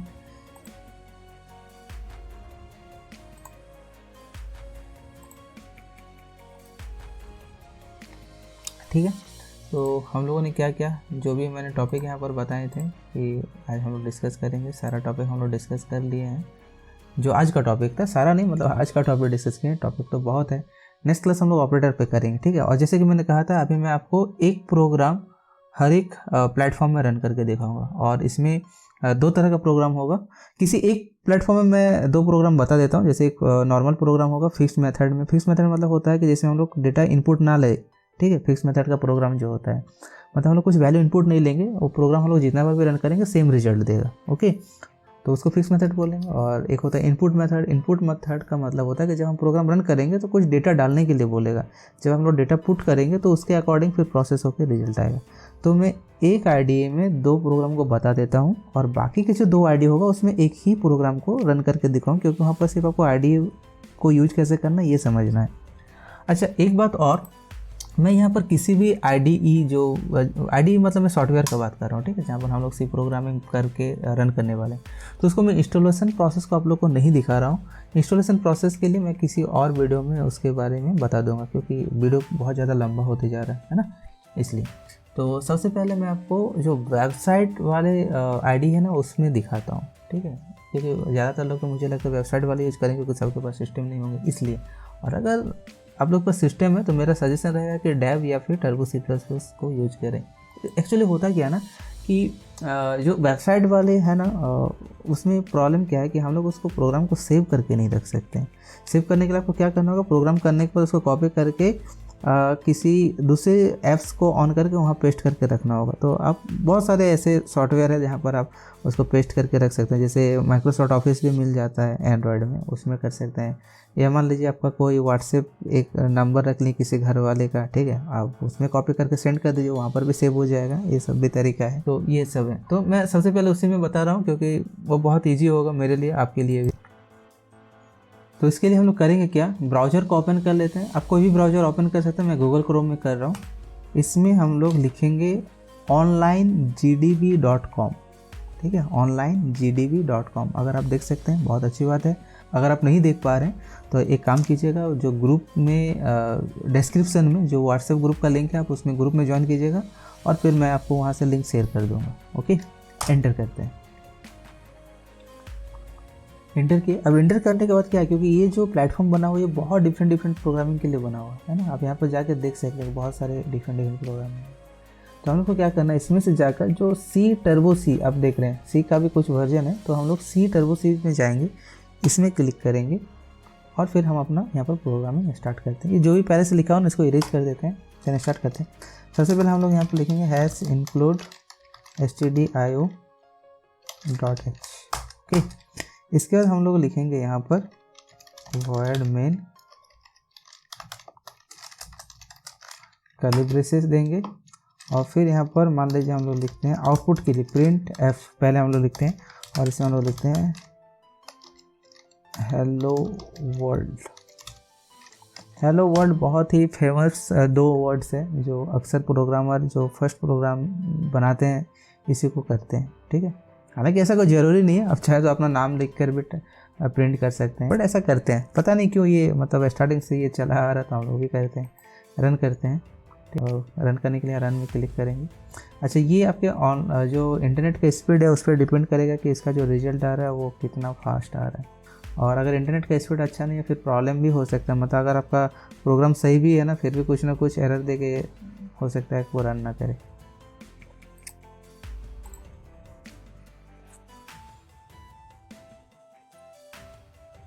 तो यहाँ पर आप देख सकते हैं कि एक मैसेज आ गया हेलो वर्ल्ड, ओके। लेकिन उससे पहले भी बहुत सारा मैसेज इसमें आ रहा है जैसा कि आप देख रहे हैं। और जैसे यहाँ पर नीचे में लिखा हुआ कि प्रेस एनी की टू कंटिन्यू, तो हम लोग जैसे एंटर करेंगे तो फिर आगे आ जाएगा। अब जो स्टार्टिंग में मैसेज आ रहा था उसको हटाने के लिए क्या करें, तो उसको हटाने के लिए आप ऐसा कीजिएगा कि ऊपर में लिख लीजिएगा CLRSCR, ये एक फंक्शन है ना, clear. CLRSCR is a function, इसका फुल फॉर्म है क्लियर स्क्रीन, मतलब जिस टाइम ये फंक्शन रन करेगा तो उस स्क्रीन में जो कुछ भी रहेगा उसको साफ कर देगा, क्लियर कर देगा, ओके। तो अब जब हम रन करेंगे तो देखिएगा वो क्योंकि स्लो रन करता है ना तो वो टेक्स्ट सब आएगा लेकिन फिर वो इरेज हो जाएगा, और इरेज होने के बाद जो हम लोग का मैसेज है हेलो वर्ल्ड वही आ रहा है। आई थिंक ये क्लियर हो गया, बहुत सिंपल सा है। जैसे एंटर करेंगे फिर रिटर्न आ जाएगा। अच्छा, अगर मान लीजिए हम चाहते हैं कि जो हेलो वर्ल्ड आ रहा है वो एकदम ऊपर में ना आके थोड़ा सा कुछ हद तक मिडिल में आ जाए तो क्या करेंगे, तो पहले तो हम लोग वर्टिकली नीचे लेंगे। वर्टिकली नीचे लाने के लिए हम लोग देते हैं /n, जितना बार /n देंगे उतना बार एंटर होगा और थोड़ा नीचे आ जाएगा। मैं इस प्रोग्राम को रन करके दिखा देता हूँ पहले आपको, पहले के कंपेयर में कुछ हद तक नीचे आ जाएगा, आप देख सकते हैं। देखिए थोड़ा सा नीचे आया ना, तो इस तरह से जितना /n करेंगे उतना ही नीचे आएगा, ठीक है, जितना बार करेंगे। अगर ज़्यादा चाहिए तो इस तरह से ज़्यादा कर लीजिएगा और आप देख लीजिएगा आपको कितना चाहिए। ये तो हो गया वर्टिकल। हॉरिजॉन्टल लाने के लिए हम लोग क्या करेंगे, /t लगाएंगे। /t का मतलब होता है टैब, ठीक है। अब इसको रन करें तो रन करके देखते हैं। देखिए /t बहुत ज़्यादा हो गया ना, बहुत ज़्यादा राइट में आ गया, तो /t को थोड़ा सा कम करते हैं, फिर से रन करते हैं।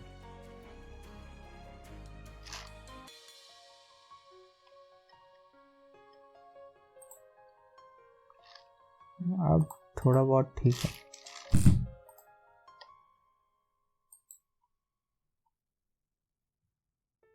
अब मान लीजिए हम चाहते हैं कि यहाँ पर जो नीचे वाला जो मैसेज आ रहा है वो भी थोड़ा सा नीचे आ जाए, तो उसके लिए हम लोग क्या करना होगा, यहाँ से /n देना होगा।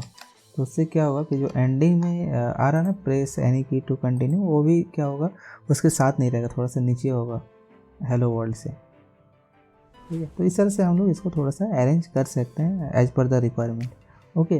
तो बेसिकली मैंने यहाँ पर आपको एक मैसेज प्रिंट करना सिखाया, साथ ही साथ जो लाइन का लेफ़्ट राइट अरेंजमेंट है /n /t से वो मैंने बता दिया, ओके। अब मैं इसको इरेज करता हूँ। इरेज करने के साथ अब हम लोग क्या करेंगे, इसमें कुछ कैलकुलेशन वाला पार्ट करेंगे, है ना। जैसे 2 नंबर का सम दिखाना है, तो हम लोग जानते हैं जो 2 नंबर होगा वो क्या होगा, इंटीजर नंबर ही होगा। तो इंट लेते हैं a, b, तो a और b में 2 नंबर आएगा। अब उसका जो सम होगा तो वो भी तो एक नंबर होगा ना। मान लीजिए 5 और 6 लिए तो उसका एडिशन 11 होना चाहिए, तो 11 के लिए भी एक वेरिएबल लेना होगा, हम लोग ले लें 6। अब हम लोग क्या करेंगे, a = 45 एक नंबर दिए, b = 65 ये भी एक नंबर दिए। अब c = कर दिए हम लोग a + b, ओके। अब मान लीजिए हम चाहते हैं कि c को में जो रिजल्ट है वो दिखाना चाह रहे हैं, तो हम लोग को देना हो %d और यहाँ पर लिखेंगे c को, ठीक है। अच्छा, अगर मैं यहाँ पर c को लिखता हूँ तो क्या होगा, मतलब क्या प्रॉब्लम है, चलिए प्रॉब्लम को देखते हैं देन सॉर्ट आउट करेंगे उसको। तो देखिए यहाँ पर जो प्रॉब्लम है इलीगल कमांड मेन दिया है ना, ये इलीगल कमांड नहीं, सबसे पहला प्रॉब्लम आया है। अच्छा, ये जो प्रॉब्लम आया ना ये इसलिए आया क्योंकि सी प्रोग्रामिंग में क्लियर स्क्रीन को वेरिएबल डेफिनेशन के नीचे लिखते हैं। यहाँ पर हम लोग क्या वेरिएबल डिफाइन किए, तो क्लियर स्क्रीन को वेरिएबल को डिफाइन करने के बाद लिखेंगे। ये यहाँ ये वाला प्रॉब्लम जो था ये इसका था, ठीक है। वो सी जो लिखे तो उसका प्रॉब्लम ये नहीं था। कैसे पता चला, आप गौर किए होंगे, अगर नहीं देखे तो फिर से बैक जाके देखिएगा।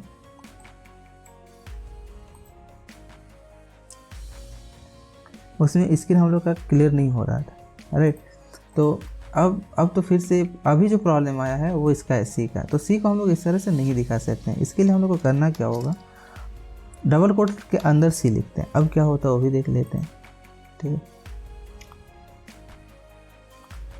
तो जब डबल कोट के अंदर हम लोग सी लिखेंगे तो आपको ये दिखेगा, मतलब सी में जो रिजल्ट है ना, रिजल्ट नहीं दिख रहा, वो जस्ट सी जो नाम है वही दिख रहा है। तो रिजल्ट को दिखाने के लिए हम लोग को करना क्या होगा कि डबल कोट के अंदर %d लिखना होगा, %d, ठीक है। और फिर बाहर में हम लोग लिखेंगे सी। तो %d क्या है भाई? तो %d जो है वो एक प्लेस होल्डर है। हर एक वेरिएबल का अपना एक प्लेस होल्डर होता है सी प्रोग्रामिंग में। बाकी प्रोग्रामिंग में हम लोग को प्लेस होल्डर का रिक्वायरमेंट नहीं होता। मतलब मैं ओल्ड के बारे में बात नहीं कर रहा हूँ, हो सकता है सी से पहले ज़रूरत पड़ता था, बट सी के बाद जितनी भी प्रोग्रामिंग लैंग्वेज आया लाइक C++, जावा, पाइथन, ये सब में ज़रूरत नहीं पड़ता है, ठीक है।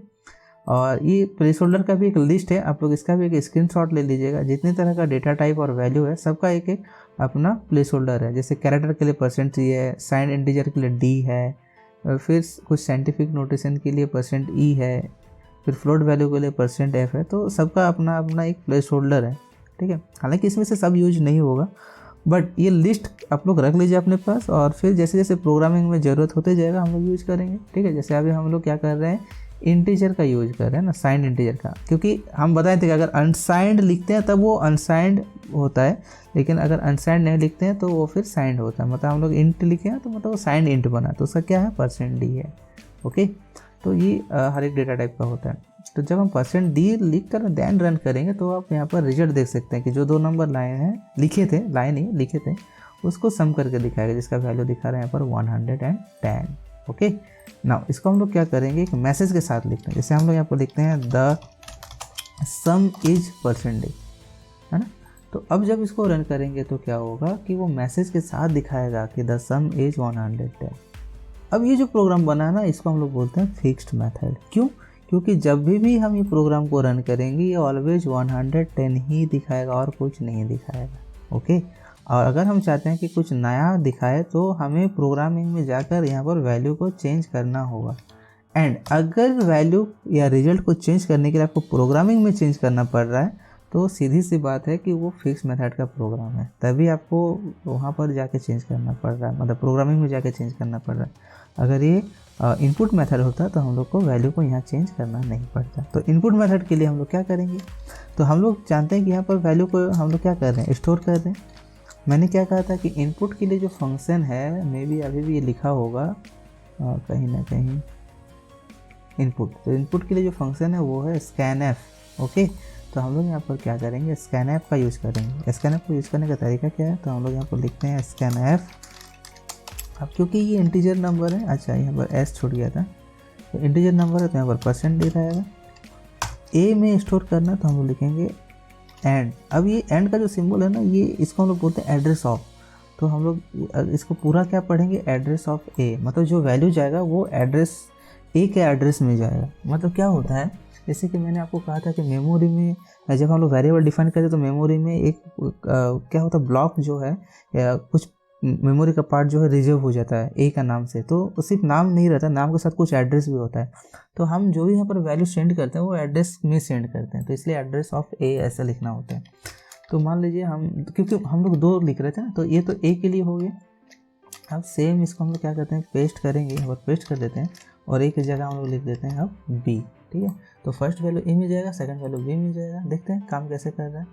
अब जब ये प्रोग्राम रन करेगा तो क्या होगा, स्क्रीन क्लियर होकर कुछ नहीं होगा, रह जाएगा ऐसे ही। अब इसमें हम लोग वैल्यू डालेंगे, तो वैल्यू डाल दिए 5, देन वैल्यू डाल दिए 75, अभी ऐड हो गया है द सम इज 80। अच्छा, द सम में HER आई थिंक वहाँ पर कुछ होगा, हाँ यहाँ से T मिसिंग था इसलिए ही करके आ रहा था ना, तो ठीक है लिख देते हैं फिर से।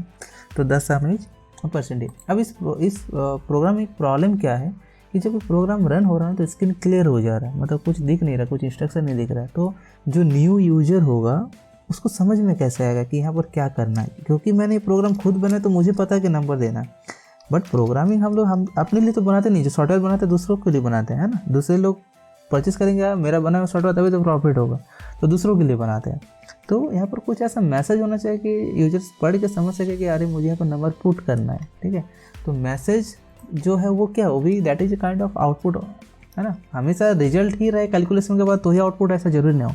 अगर हम कुछ मैसेज भी दे रहे हैं that is also part of output, ठीक है।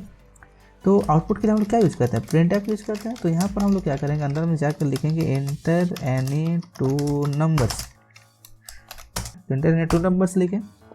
अब लिखने के बाद हम लोग क्या करेंगे, इसको रन करेंगे। तो अब क्या होगा, यहाँ पर हम लोग को मैसेज मिल जाएगा एंटर 2 नंबर्स।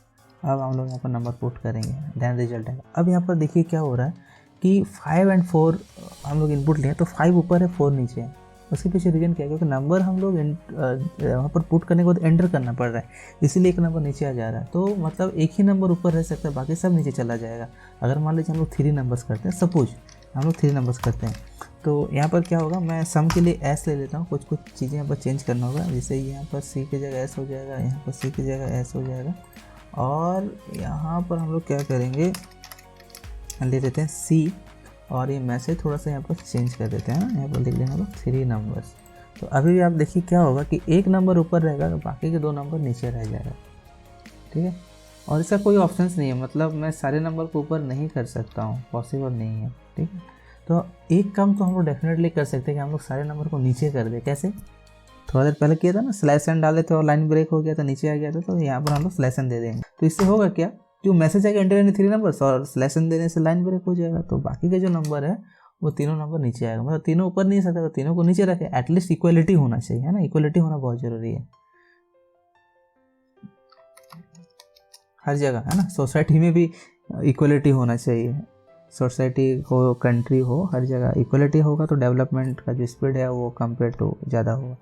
ठीक है, तो यहाँ पर क्या हो गया, सब नीचे आ गया और फिर इस तरह से हम लोग का रिजल्ट आया। तो एक परफेक्ट प्रोग्राम बना है। अच्छा, ये परफेक्ट प्रोग्राम बना है क्या, नहीं बना ना, ये प्रॉपरली ऐड नहीं हुआ। 4 3 7 एंड 2 9 होना चाहिए, 7 क्यों हो रहा है, तो मैं आप देखिएगा यहाँ पर जो A+B है ना, उसके बाद C भी लगाना था, C एक्चुअली ऐड ही नहीं हो रहा है, जिसकी वजह से वो प्रॉपर रिजल्ट नहीं आ रहा था। ठीक है, तो अभी मैंने C दे दिया। चलो एक बार चेक कर लेता हूँ, पता है सही है, बट फिर भी चेक करने में क्या है।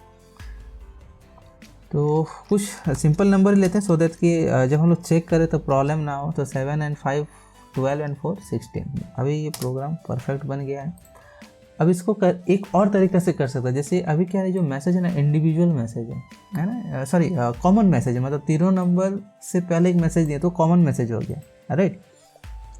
तो अगर हम इसको इंडिविजुअल करना चाहते हैं तो क्या करना होगा, तो इंडिविजुअल कर देते हैं हम लोग। यहाँ पर क्या लिखेंगे ना, यहाँ पर लिखेंगे enter first number, okay now. अब हम लोग यहाँ पर लिखेंगे एंटर सेकंड नंबर। अच्छा, अब एक चीज़ और है कि सिर्फ यहाँ पर नंबर्स नहीं लिखेंगे, अब यहाँ पर नंबर लिखेंगे। क्यों, क्योंकि सिंगल है ना, उस टाइम तो 3 नंबर के बारे में बात करते थे, नंबर्स कर दिए थे। हालांकि इससे कुछ फर्क नहीं आएगा, बस पढ़ते टाइम थोड़ा सा अटपटा लगेगा कि एक नंबर ले रहे तो फिर नंबर्स क्यों लिखा हुआ है, क्योंकि डबल कोट के अंदर जो भी लिखते हैं वो मैसेज का पार्ट है ना, वो उतना प्रोग्रामिंग को इफेक्ट नहीं करता, इफेक्ट नहीं करेगा प्रोग्रामिंग को। अब आदमी देते मैसेज आ गया, नंबर डाल दिए। अब क्योंकि रिजल्ट तो आ गया, ठीक है, अब क्योंकि ये इंडिविजुअल है तो इंडिविजुअल नंबर को हम लोग नीचे क्यों लेना है, इंडिविजुअल नंबर है तब तो हम ऊपर ले ही सकते हैं, क्योंकि एक नंबर तो ऊपर आता ही है, और क्योंकि सबके लिए एक एक मैसेज है तो हम लोग सारे नंबर को इस केस में हम लोग ऊपर ला सकते हैं। तो जब इंडिविजुअल मैसेज दे रहे होते हैं तो हम लोग ये कोशिश कर सकते हैं कि हम लोग स्लैश एन एंडिंग में ना दें। ठीक है, उससे क्या होगा कि सारे नंबर ऊपर आएगा, ये थोड़ा सा ना बेटर नज़र आता है। ठीक है, अच्छा ये सब जितने भी फॉर्मेटिंग का पार्ट है, मतलब ये बहुत इंपॉर्टेंट चीज़ नहीं है, फॉर्मेटिंग का पार्ट है, हम उसको कैसे सजा रहे हैं, सजावट कैसा है। एंटर, यहाँ पर क्या हो जाएगा, थर्ड नंबर, है ना। और इस तरह से हम लोग का एडिशन हो गया completely. Fix method, input method. Input method में 2 तरीका, मतलब कॉमन मैसेज के साथ और इंडिविजुअल मैसेज के साथ, तो सारी चीज़ें हम लोग कर लिए। ठीक है, एक सिंपल प्रोग्राम हम लोग रन करना सीख गए हैं। अब हम क्या करें, जैसे कि मैं बता रहा था कि ये प्रोग्राम को मैं आपको 2 और प्लेटफॉर्म में रन करके दिखाता हूँ, टर्बो C++ में या टर्बो C में, और जो डेव C है वहाँ पर भी।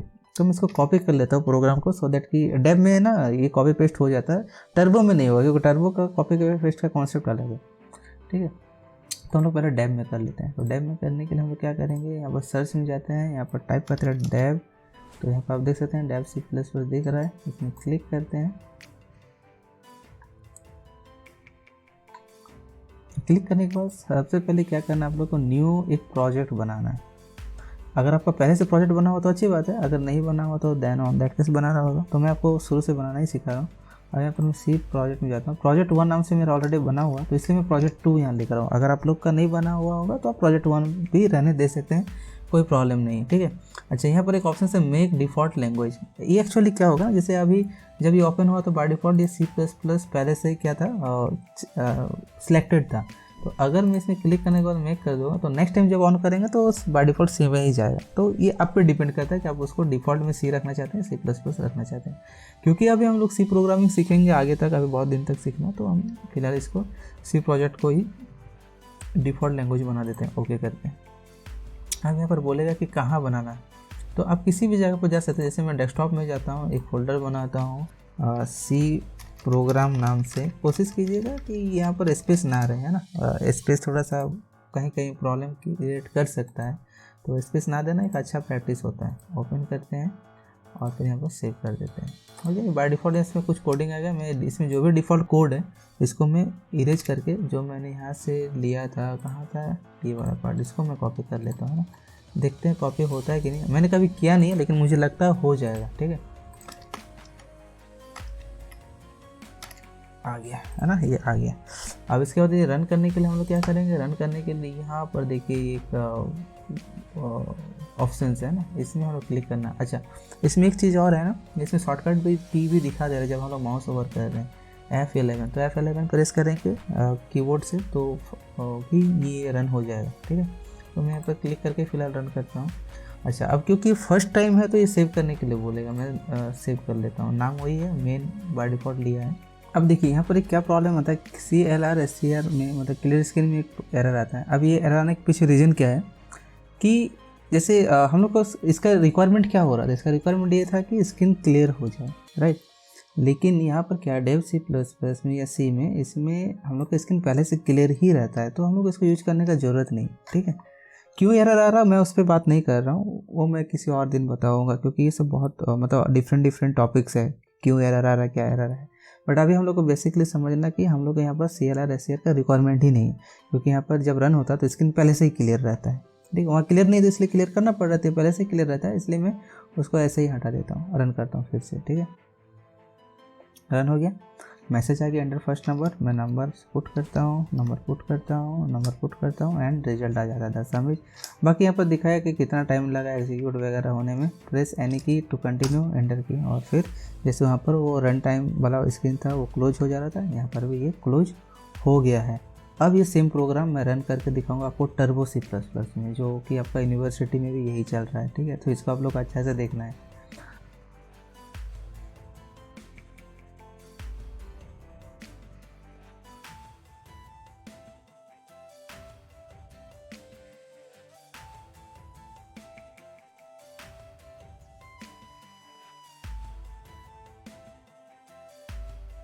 तो ये है हम लोग का टर्बो C++ या टर्बो C का स्क्रीन, ओके। तो ओपन जैसे हो जाएगा आपका स्क्रीन कुछ इस तरह से आएगा। हो सकता है कि आपको फुल स्क्रीन पर आए तो कोई प्रॉब्लम नहीं, आप फुल स्क्रीन पर काम कीजिए। और अगर शॉर्ट स्क्रीन पर आए और फुल स्क्रीन करना चाहते हैं तो ऑल्ट प्लस एंटर प्रेस कीजिएगा, ये स्क्रीन फुल हो जाएगा। मैं करके नहीं दिखा सकता हूँ, ठीक है, क्योंकि स्क्रीन रिकॉर्डिंग में प्रॉब्लम होगा, मैं इसको नहीं दिखा पाऊँगा। तो आप लोग ऐसे शॉर्ट स्क्रीन है तो ऑल्ट प्लस एंटर करके फुल कीजिएगा, अगर फुल है और शॉर्ट करना तो फिर से ऑल्ट एंटर कीजिएगा, तो ऐसे शॉर्ट स्क्रीन भी हो जाएगा, ओके। नाउ नेक्स्ट हम लोग का जो काम है वो जाना फाइल में। तो फाइल में क्लिक करते हैं, फाइल में है ना, फाइल में क्लिक करते हैं, न्यू में जाते हैं। जैसे न्यू करेंगे ऐसे ब्लू स्क्रीन आएगा, ऐसे हाफ स्क्रीन आता है, F5 प्रेस कीजिएगा। F5 हम लोग का चैनल का नाम भी F5 क्लासेस है, ठीक है। तो F5 प्रेस करेंगे तो क्या होगा, ये स्क्रीन फुल हो जाएगा। अब यहाँ पर हम लोग अपना कोडिंग स्टार्ट करेंगे। अब जो भी हम लोग कॉपी पेस्ट किए थे ना, यह काम नहीं करेगा, क्योंकि आप देख सकते हैं कि यहाँ पर एडिट में जाकर कॉपी पेस्ट का शॉर्टकट की ही अलग है पूरा, है ना। कंट्रोल इंसर्ट और शिफ्ट डिलीट कट है, कंट्रोल इंसर्ट से कॉपी होता है, कंट्रोल और शिफ्ट इंसर्ट से पेस्ट होता है। जबकि अदर में हम लोग क्या करते हैं, कंट्रोल C से कॉपी, कंट्रोल V से पेस्ट, डिफरेंट है। तो यहाँ पर अगर हम पेस्ट करते भी, अगर शिफ्ट इंसर्ट करके पेस्ट करते हैं तो भी नहीं आएगा, नहीं आने वाला। तो हम लोग यहाँ पर पूरा टाइप करना ही होगा।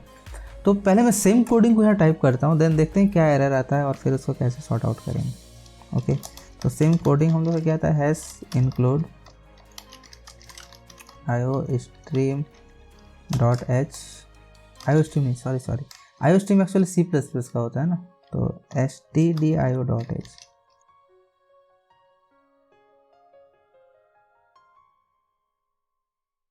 तो सबसे पहले हम लोग क्या करना था, वेरिएबल लेना था a, b, c, उसके बाद क्लियर स्क्रीन अभी नहीं लेते हैं, क्या होगा देखेंगे, और प्रॉब्लम आएगा तो फिर क्लियर स्क्रीन लिया जाएगा। ठीक है, तो इसके बाद हम लोग क्या करना था, प्रिंट एफ लेना था और यहाँ पर कोड लिखना था, एंटर दी फर्स्ट नंबर।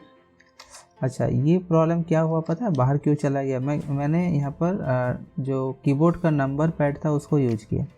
तो यहाँ पर क्या होता है, नंबर पैड एक्टिव नहीं रहता है। जब भी आप C++ ऑन करेंगे बाय डिफॉल्ट क्लोज रहेगा, तो आपको नंबर पैड को एक बार ऑफ करना होगा, फिर से ऑन करना होगा, तब भी एक्टिव होता है। और फिर भी अगर एक्टिव ना हो तो कोई प्रॉब्लम नहीं है, जो ABCD के ऊपर जो ये होता है नंबर होता है 1 से 0 तक, उसको यूज कीजिए। ठीक है, वो ऑलवेज वर्क करेगा।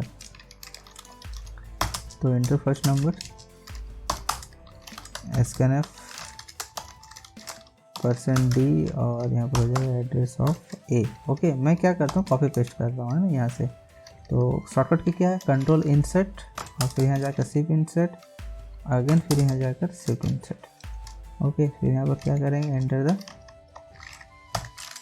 सेकंड नंबर, यहाँ पर हो जाएगा एंटर द थर्ड नंबर,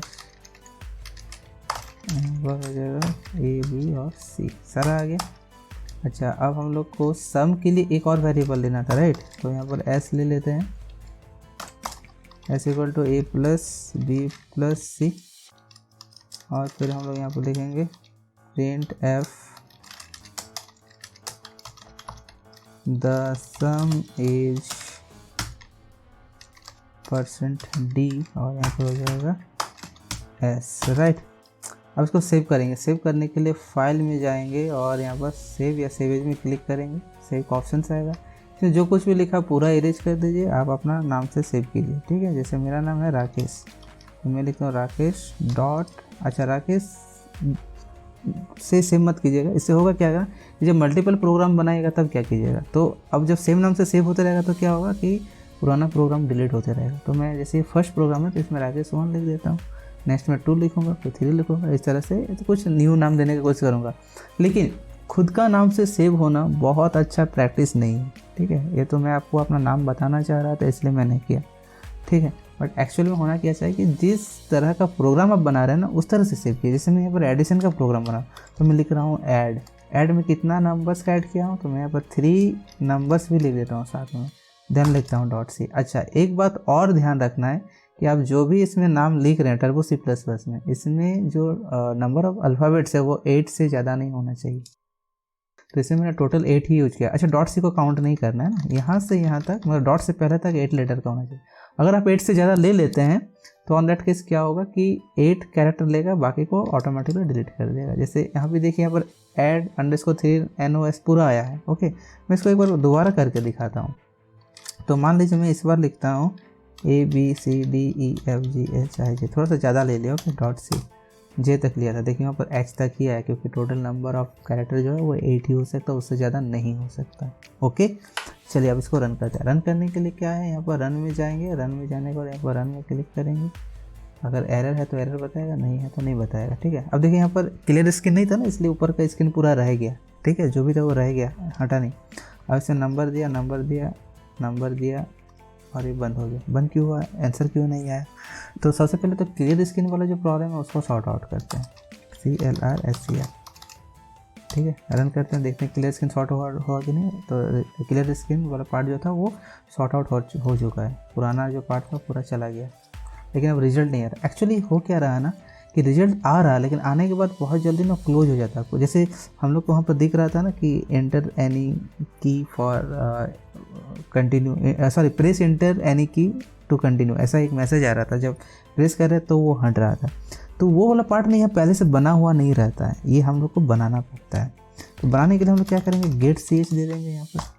ठीक है, अच्छा गेट ch से क्या होगा कि होल्ड हो जाएगा कि जब तक आप एंटर ना करें तब तक कंटिन्यू नहीं होगा। अब ये होल्ड है, रिजल्ट दिख रहा है, स्क्रीन होल्ड है, जब एंटर करेंगे तो आ जाएगा।